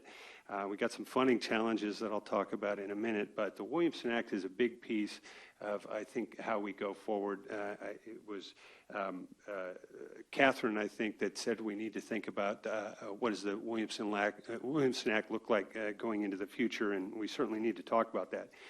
Another piece are agricultural conservation easements and the programs that bring them to the ground, put them onto the soil. Agricultural conservation easements, of course, are a permanent protection of soil into the future. They also are voluntary, market-based. They respect property rights and all that stuff. They typically come to us through mitigation or other direct programs. Other things, CEQA. The California Environmental Quality Act, with its statutory command to avoid and minimize and mitigate for the loss of CEQA-protected soils, which include prime as well as a couple other categories of soils, is an important piece of steering the development away, or at least preserving some of what is left in the face of development. And then finally, on a county-by-county basis, there is the general plan and zoning, and subordinate ordinances, including mitigation ordinances, which are appearing around California in various counties.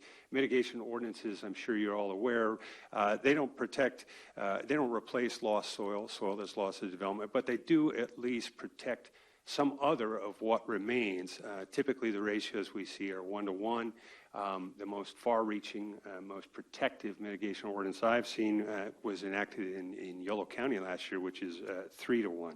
So, those are some of the elements of the toolkits, but we still lose soil every single year, and it's irreplaceable, at least within the terms of a human time horizon. It's a geologic asset, and of course, development, housing, the growth of communities is the big kahuna. I think you heard a fair amount about that just now. Housing, community growth is always going to be a challenge. Affordable housing is a countervailing public policy priority, no doubt about that.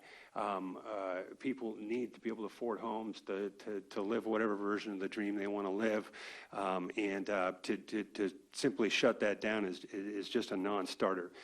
We have numerous past regrets, however, with respect to housing and sprawl. The famous ones are Orange County and the Santa Clara Valley, San Fernando, I suppose. More recently, in the last 10 or 20 years, it's been the explosive growth of some of the Central Valley communities. Some of that kind of dovetailed off after the 2008 housing bust, but I think I just heard from Suzanne that we still lost 60,000 acres in the Central Valley between just the years 2010 and 2012. So that continues to roll. I think there's a lot of things that go into addressing that. Transportation policy was mentioned. The possibility of using things like transferable development right programs certainly would have a piece. I don't have any gelled thoughts on all of that, But housing's the big kahuna, as I would say. Me today, though, and I just have a few more minutes, I want to highlight what I see as some other threats, or the new threats, in terms of loss of or in terms of farmland conservation. It's not just a question of physically losing the soil. That happens sometimes when soil is paved over, but it's also a question of keeping the farmers on the soil. Water policy, for example, even if we retain the physical prime soil, if water policy goes wrong, we lose farming. We lose, that's, to me, that falls under the category of farmland conservation. I always know what the new threats are basically through Williamson Act cancellations. As you know, the Williamson Act is supposed to have an orderly exit as things develop outwards, typically through the non-renewal process. Cancellations of Williamson Act contracts are approved by county boards of supervisors and city councils, actually. And those are more of a willy-nilly, we need to end this contract right now because we want to do something with that soil. And that certainly hits our radar screen at the Farm Bureau because we're so protective of the Williamson Act and the integrity of the Act. And through Williamson Act cancellations, there's the place that I see the new booms, the new mini land rushes. A few years back, it was solar. Solar, in my view, some of the projects wanted to go to good soil and good ground in the valley because it's privately owned. It's already disturbed ground, as they say.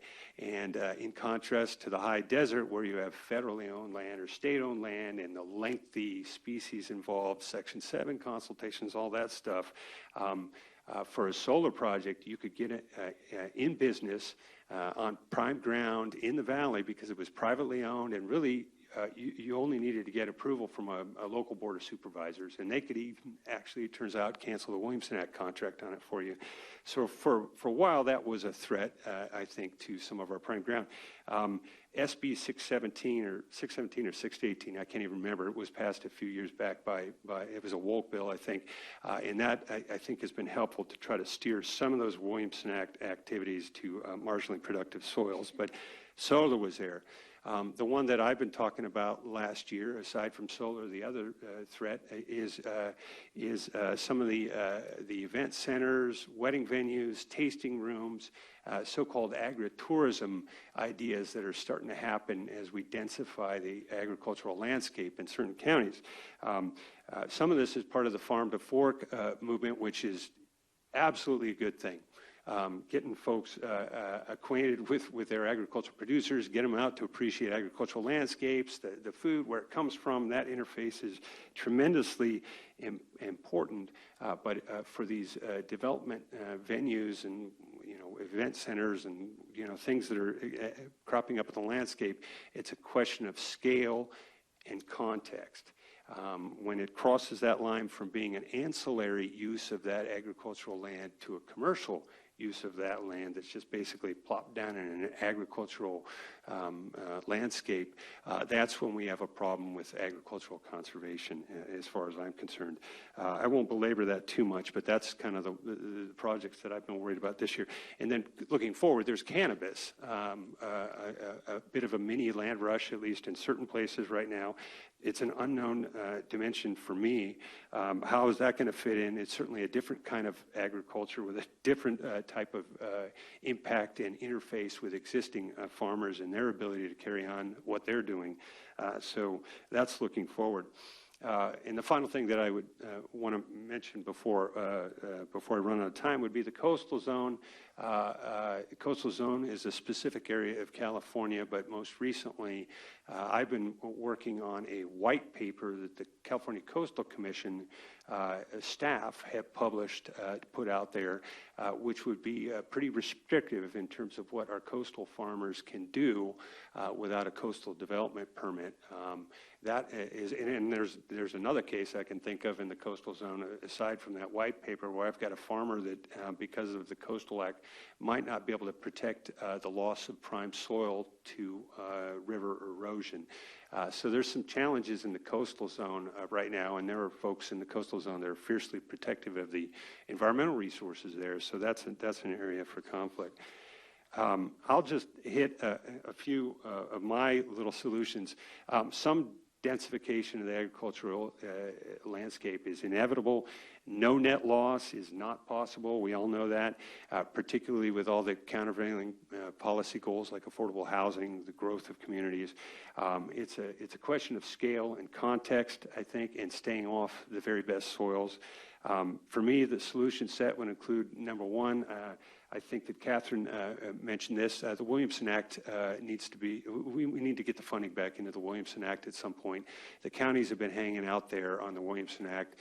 God bless them, taking tax hits. I think your average county probably loses $500,000 in tax revenue a year. That's a big deal to a county administrative officer, to the Williamson Act because of the reduced property valuations. If we can't backfill that promise that the legislature has made in the passage of the Williamson Act 50 years ago, at some point, these counties are going to stop dropping out.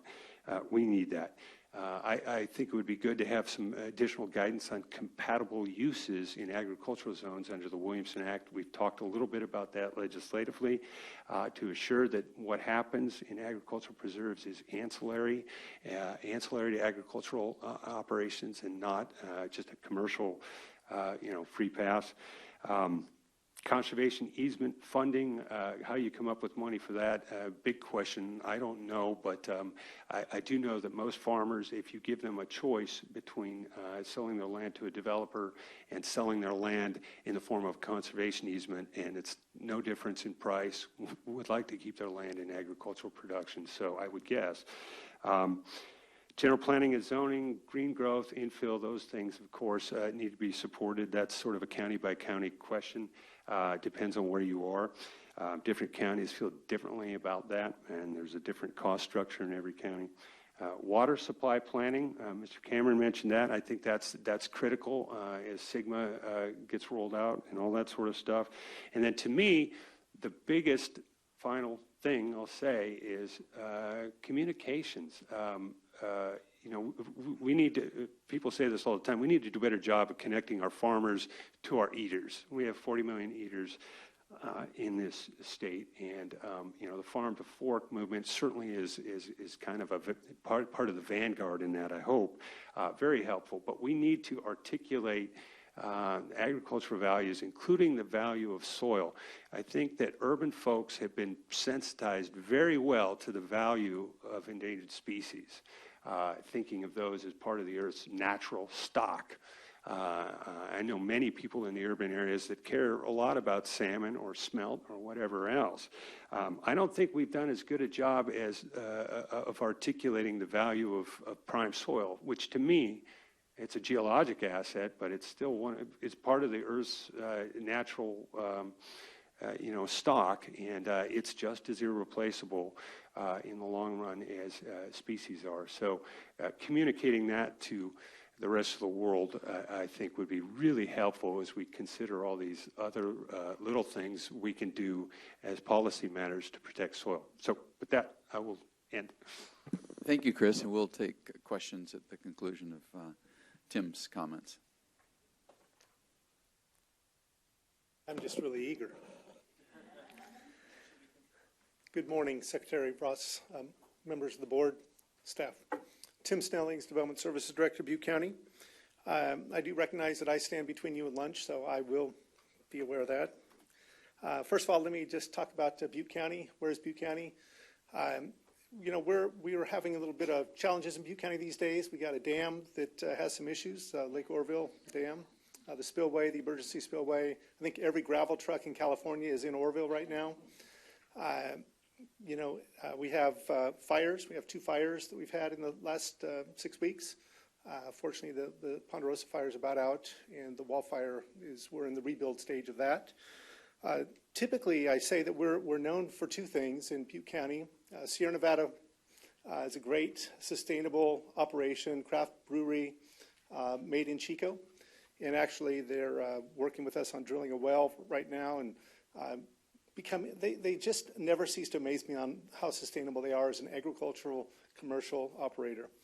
And then lastly, I'd say about Butte County, our littlest city is called Biggs, and our biggest city is called Chico. So I don't know what that says about us. So we have our own way of looking at life, maybe that's it.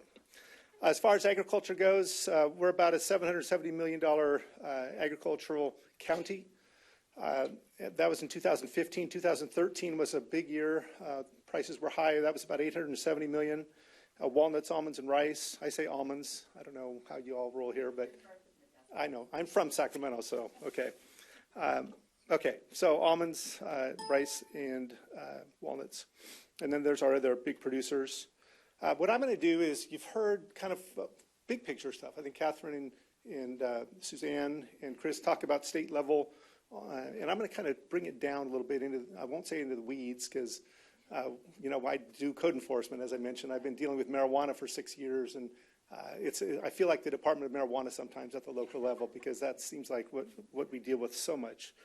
But anyway, I'll talk about general plan, our ag mitigation ordinance approach, some agritourism. A lot of this stuff you've heard, but I hope, some practical perspective.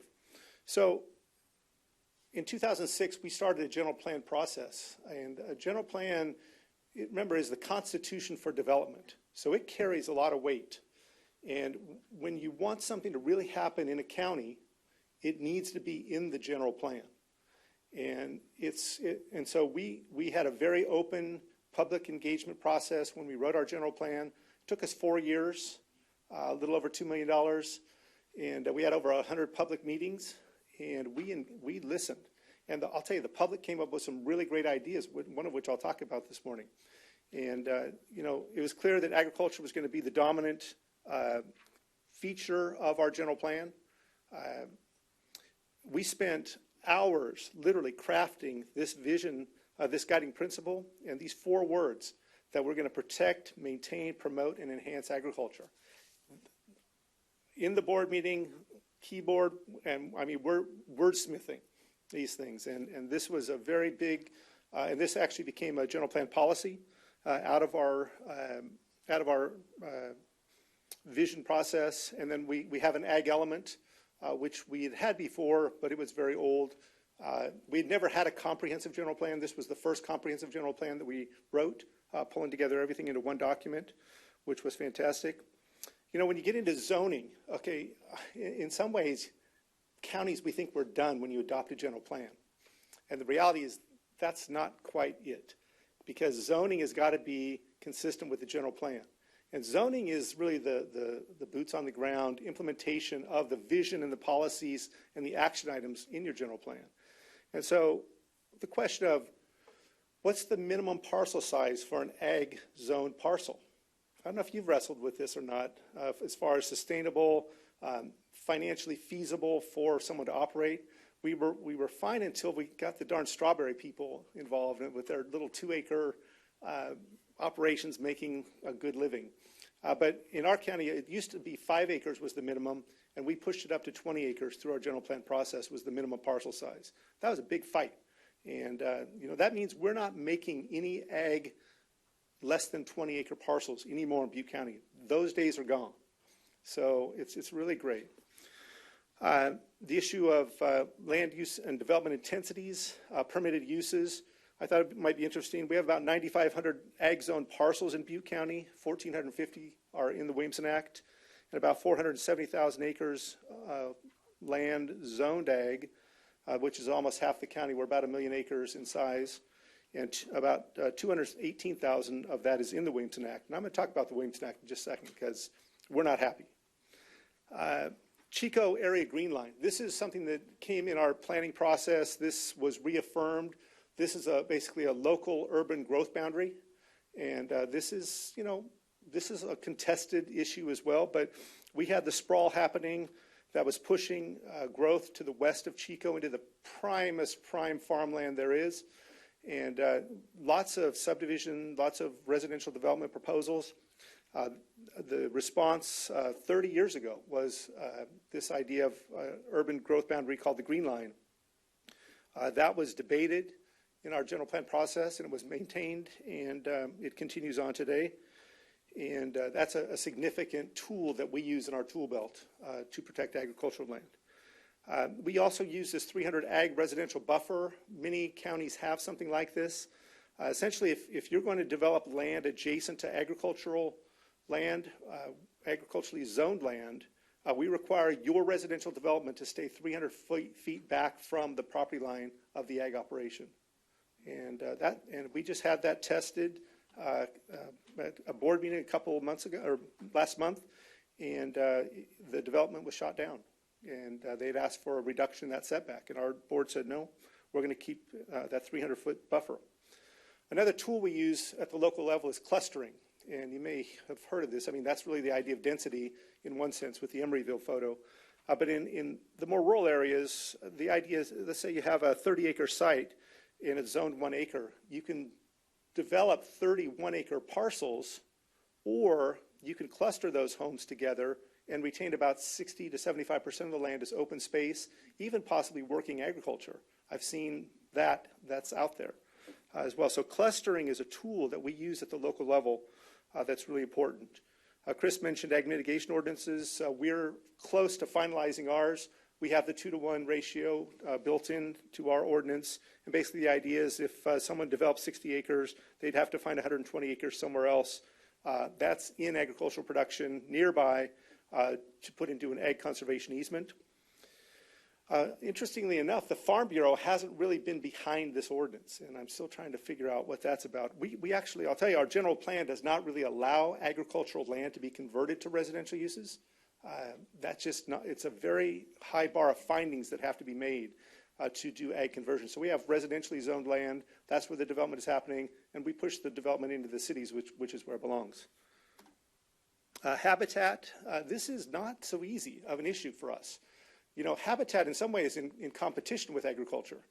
And in some ways it can be viewed, if it's being put into a habitat conservation easement, if it were in farmland production, that land is taken out of production for farming. And now a lot of questions and so are around this idea, can you stack ag easements and habitat conservation easements on top of each other?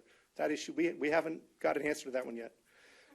We're working on a habitat conservation plan on HCP and an NCCP in Butte County, and that also has come up in that discussion as well. So it's you know, the idea of the garter snake and the rice. You know, there's a really good opportunity there for habitat conservation easement and rice operation. But the farmers who are against that say, well, what if we aren't going to be farming rice in the future? And we do have some rice land that's converted to orchard. And it's an interesting with some soil amendments, and they're doing some of that experimentation. So that's kind of in play. Agritourism, I think essentially for us, we want to find ways to support the farmer that helps them stay farming.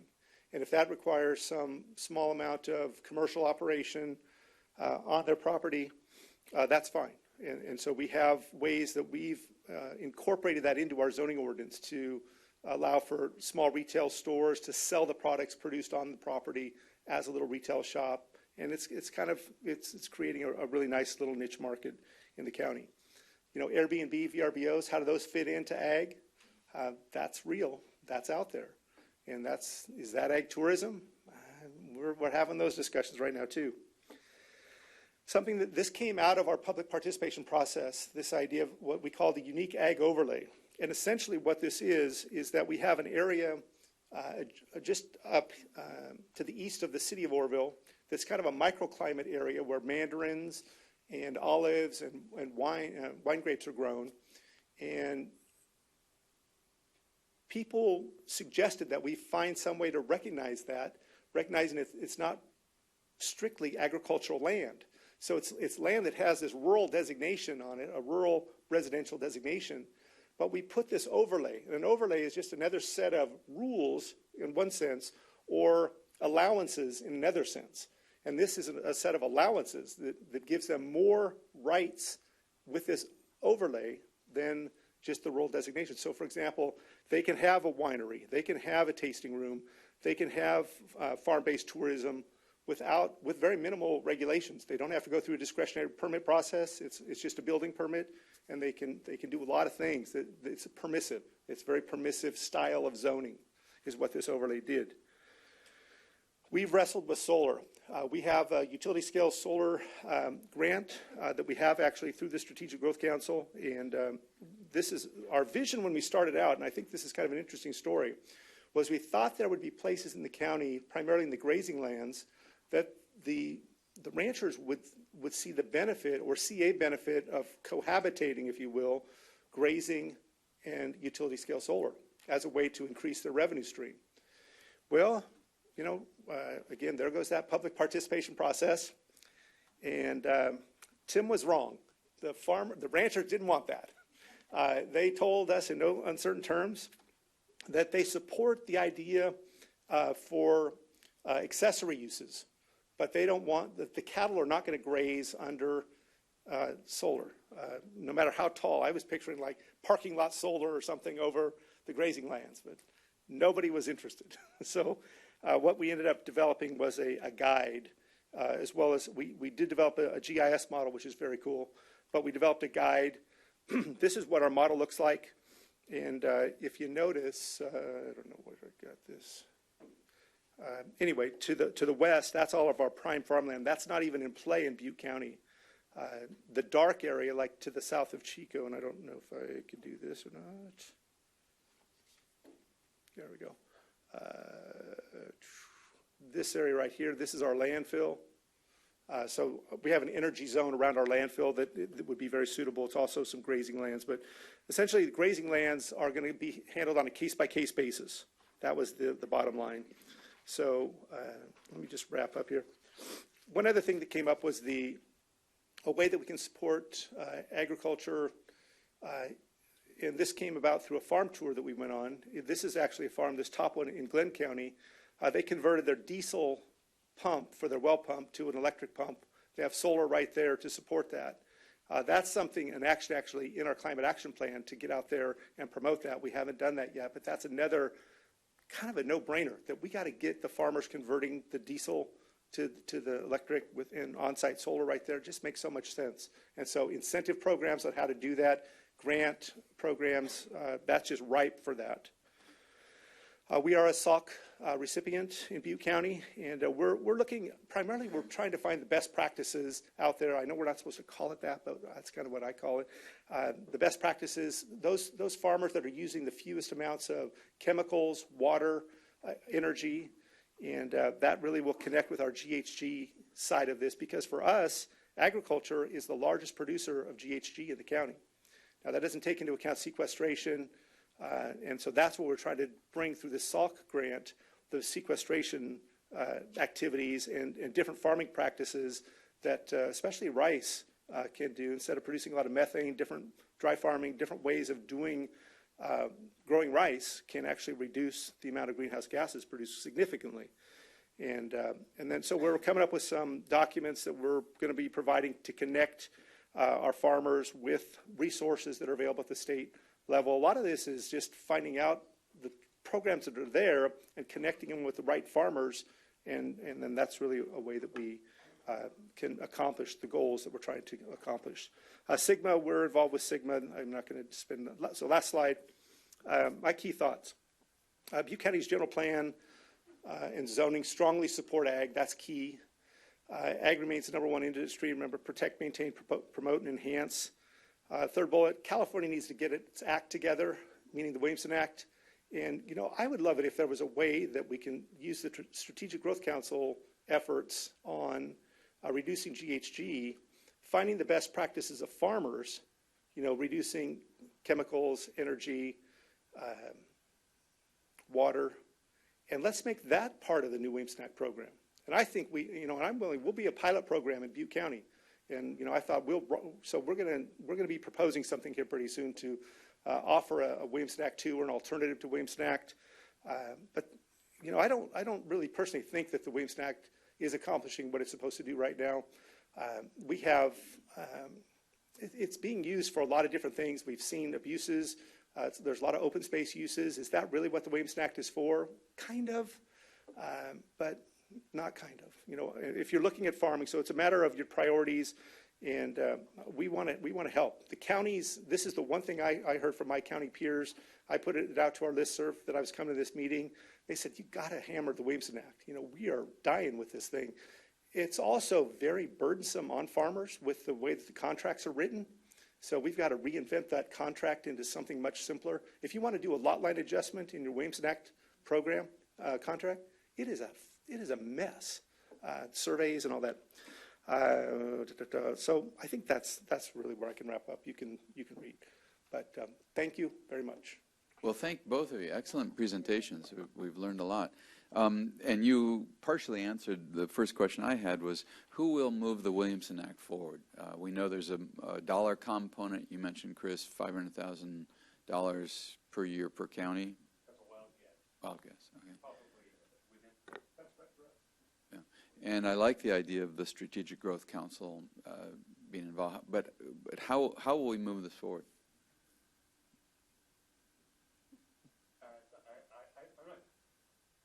I don't have an answer to that, but I can tell you the California Farm Bureau is absolutely behind that moving forward. I guess I disagree with what Tim said that farmers dislike or consider the Williamson Act burdensome. I'm not sure that's the case. It's a statute that we certainly support and want to see backed up with some dollars as soon as possible so we don't lose the counties. Questions? Secretary, and then Martha? So I have the easiest question of all. Given the variability and the uniqueness of everything about agriculture, is it possible to establish a statewide goal for what we want to protect in farmland? I think we might need to be much more precise in what we're defining as our goal, but I'd love to hear some thoughts on that, including if our speakers are still here from this morning. From the county perspective, I think that's a great leadership role the state could play in bringing the counties together. And, you know, you can sum the parts and achieve the total. And I think that vision, that leadership would be really helpful. Would it be an acreage type thing, or what are you thinking on that? I think it could be, well, that's part of starting this dialogue. It could be an acreage. It could be a percent that we want to reduce the losses by 1%. It could be percent of land.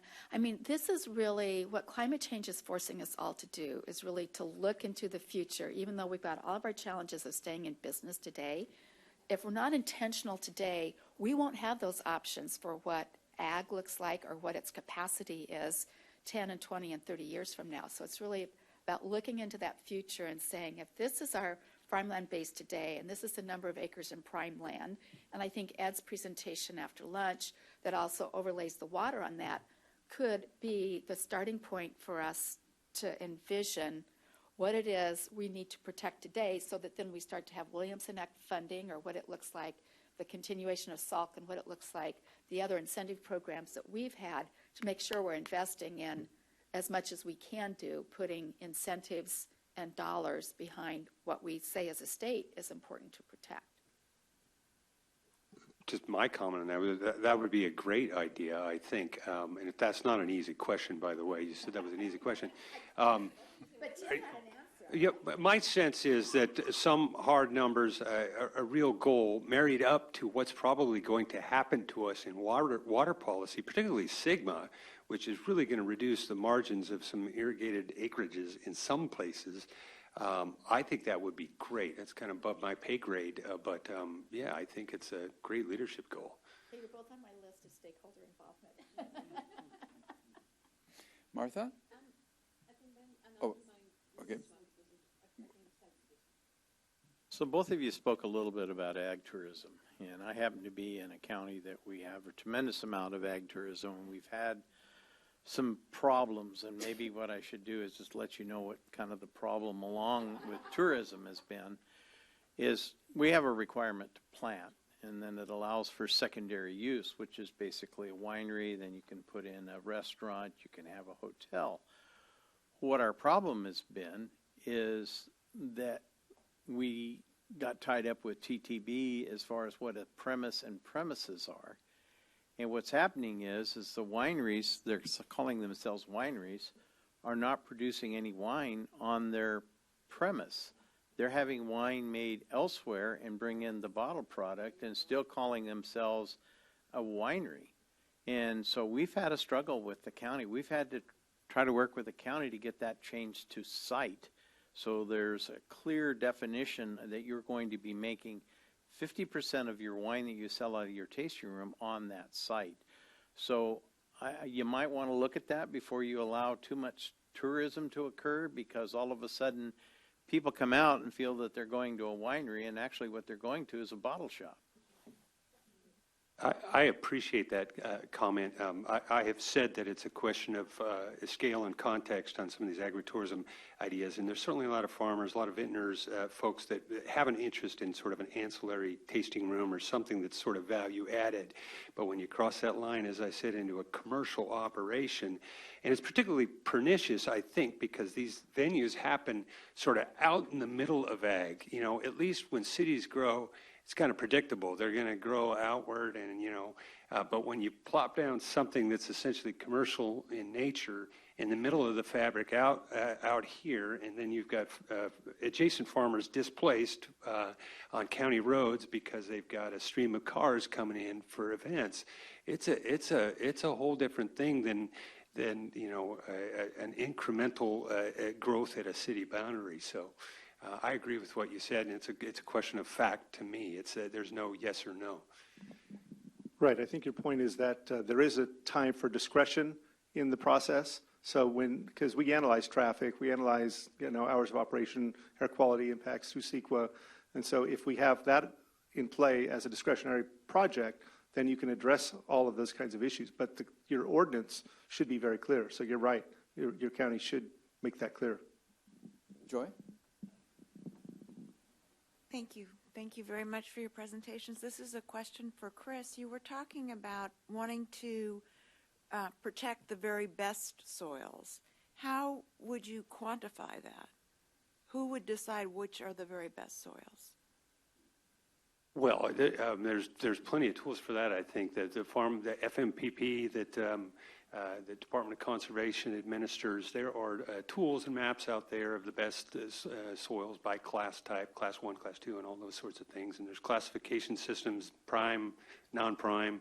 There's a couple of state classifications in there called farmland of statewide importance and unique soils. So there are products out there that sort of objectively classify soil. So it's not so much a question of someone deciding, well, this is good soil and that's not. I think it's a geological, chemical, evaluation. There's a story index. There's all these other things that soil scientists talk about that I'm not an expert in, but it's more or less, as far as I'm concerned, an objective classification and mapping system.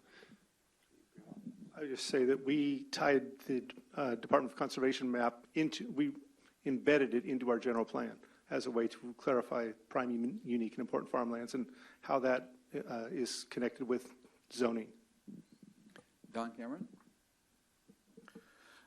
Gentlemen, you both mentioned, I think, or at least one of you did earlier, that, if a farmer had a choice, he would sell to another farmer or keep the land in an easement, conservation easement.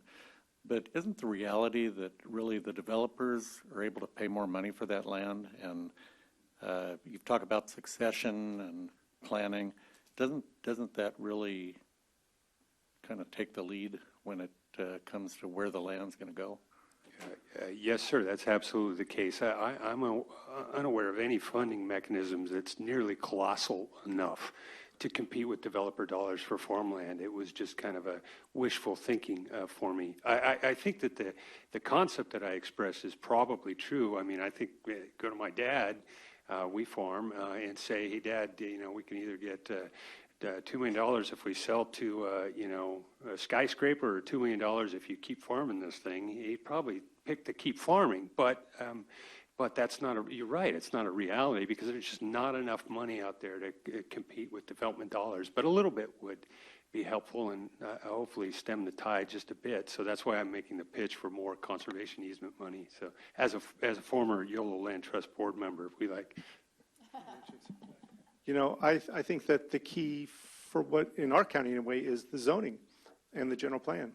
That's more important than anything that we have going in the county and the policies supporting those designations. It doesn't matter if a developer comes and buys ag land and wants to build on it. You can't do it. Comment by the Secretary. So Martha and Secretary. I'm seeing now the results of what I estimated like 10 years ago about the cost of our produce that is going so high that the consumer is starting to buy less. And this is finally the first report this quarter that's starting to show slow, definitely low growth, negative growth on fruits and very limited on vegetables. And the reason is the high cost. And the reason I bring this up is because I think that one thing we have not brought to the stakeholders on everything that we're doing is the retailers, because they're the ones who are being affected the most when these sales are not happening. And they are the ones also very much engaged in this whole urban development, housing, because they want to make sure they keep their stores, they keep their, or they open more, actually, the growth. So I say that somewhere there we're missing them in the departments of community affairs or sustainable growth that they have to engage them in this conversation, because they might be they're looking at the growth urban, but they're not looking that they're affecting the other side by not being engaged in that conversation when they're going to legislators to discuss these topics, to make sure that they advocate on our behalf too, to stay in the business of the farming area and the urban limiting or co-working together. So I just want to make sure we kind of start bringing them to the table, and maybe you have, but a little bit more deep, because I've seen that in the retail industry in the last couple of weeks, a lot of concern on the cost of produce now that is really skyrocketing because we have so much to pay.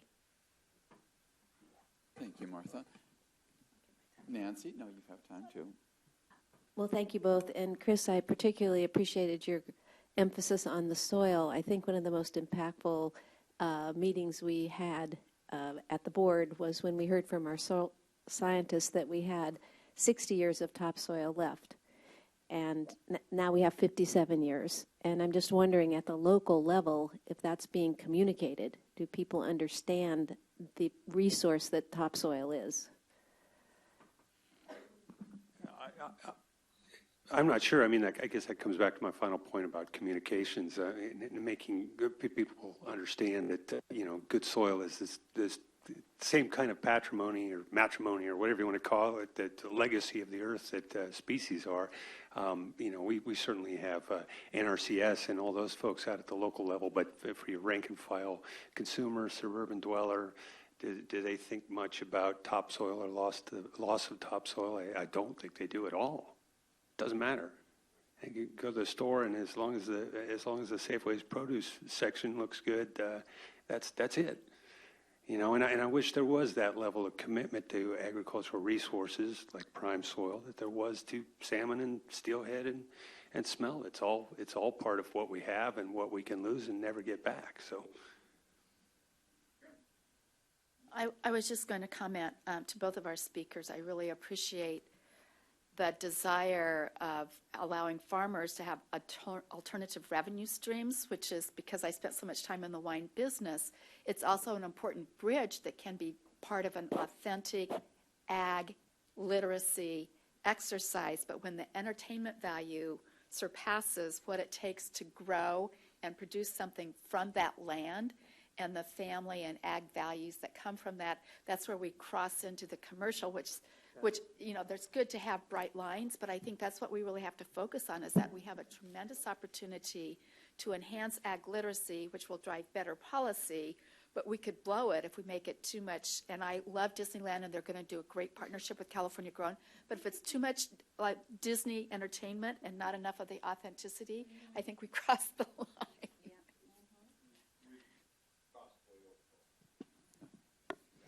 Just from the perspective of zoning, the issue is primary use and accessory use. And those things are supposed to be accessory to the primary use, which is ag. And you're right, that line gets moved pretty far sometimes. Well, thank you to both of you. Don, use your mic, please. I should have asked this question to previous speakers, but I'll ask you all. Tim, you mentioned up there on the habitat conservation easements, and are habitat conservation easements considered preservation of farmland? And you're wrestling with the compatibility issue, and they can be huge issues, but how is that viewed? Is that not preservation of farmland? I think we're at a really important crossroads now to bring that up for the discussion because of some other areas that the governor's interested in under climate change is that it's about habitat and land and where it's compatible. And we know Nita is going to be speaking after lunch about on some of the rangeland ways of doing that. But we also know Rice has also proven that it could be land conservation and habitat conservation. Again, it's that integrated resource management approach that we're seeing really become much more of a driver in all of these discussions. And it's not necessarily right now, but I think we have that opportunity to bring it together. On that note, I want to invite all of our speakers and all of our audience to lunch. Josh has prepared a fantastic lunch. Please join us, and we'll meet back here at 12:45.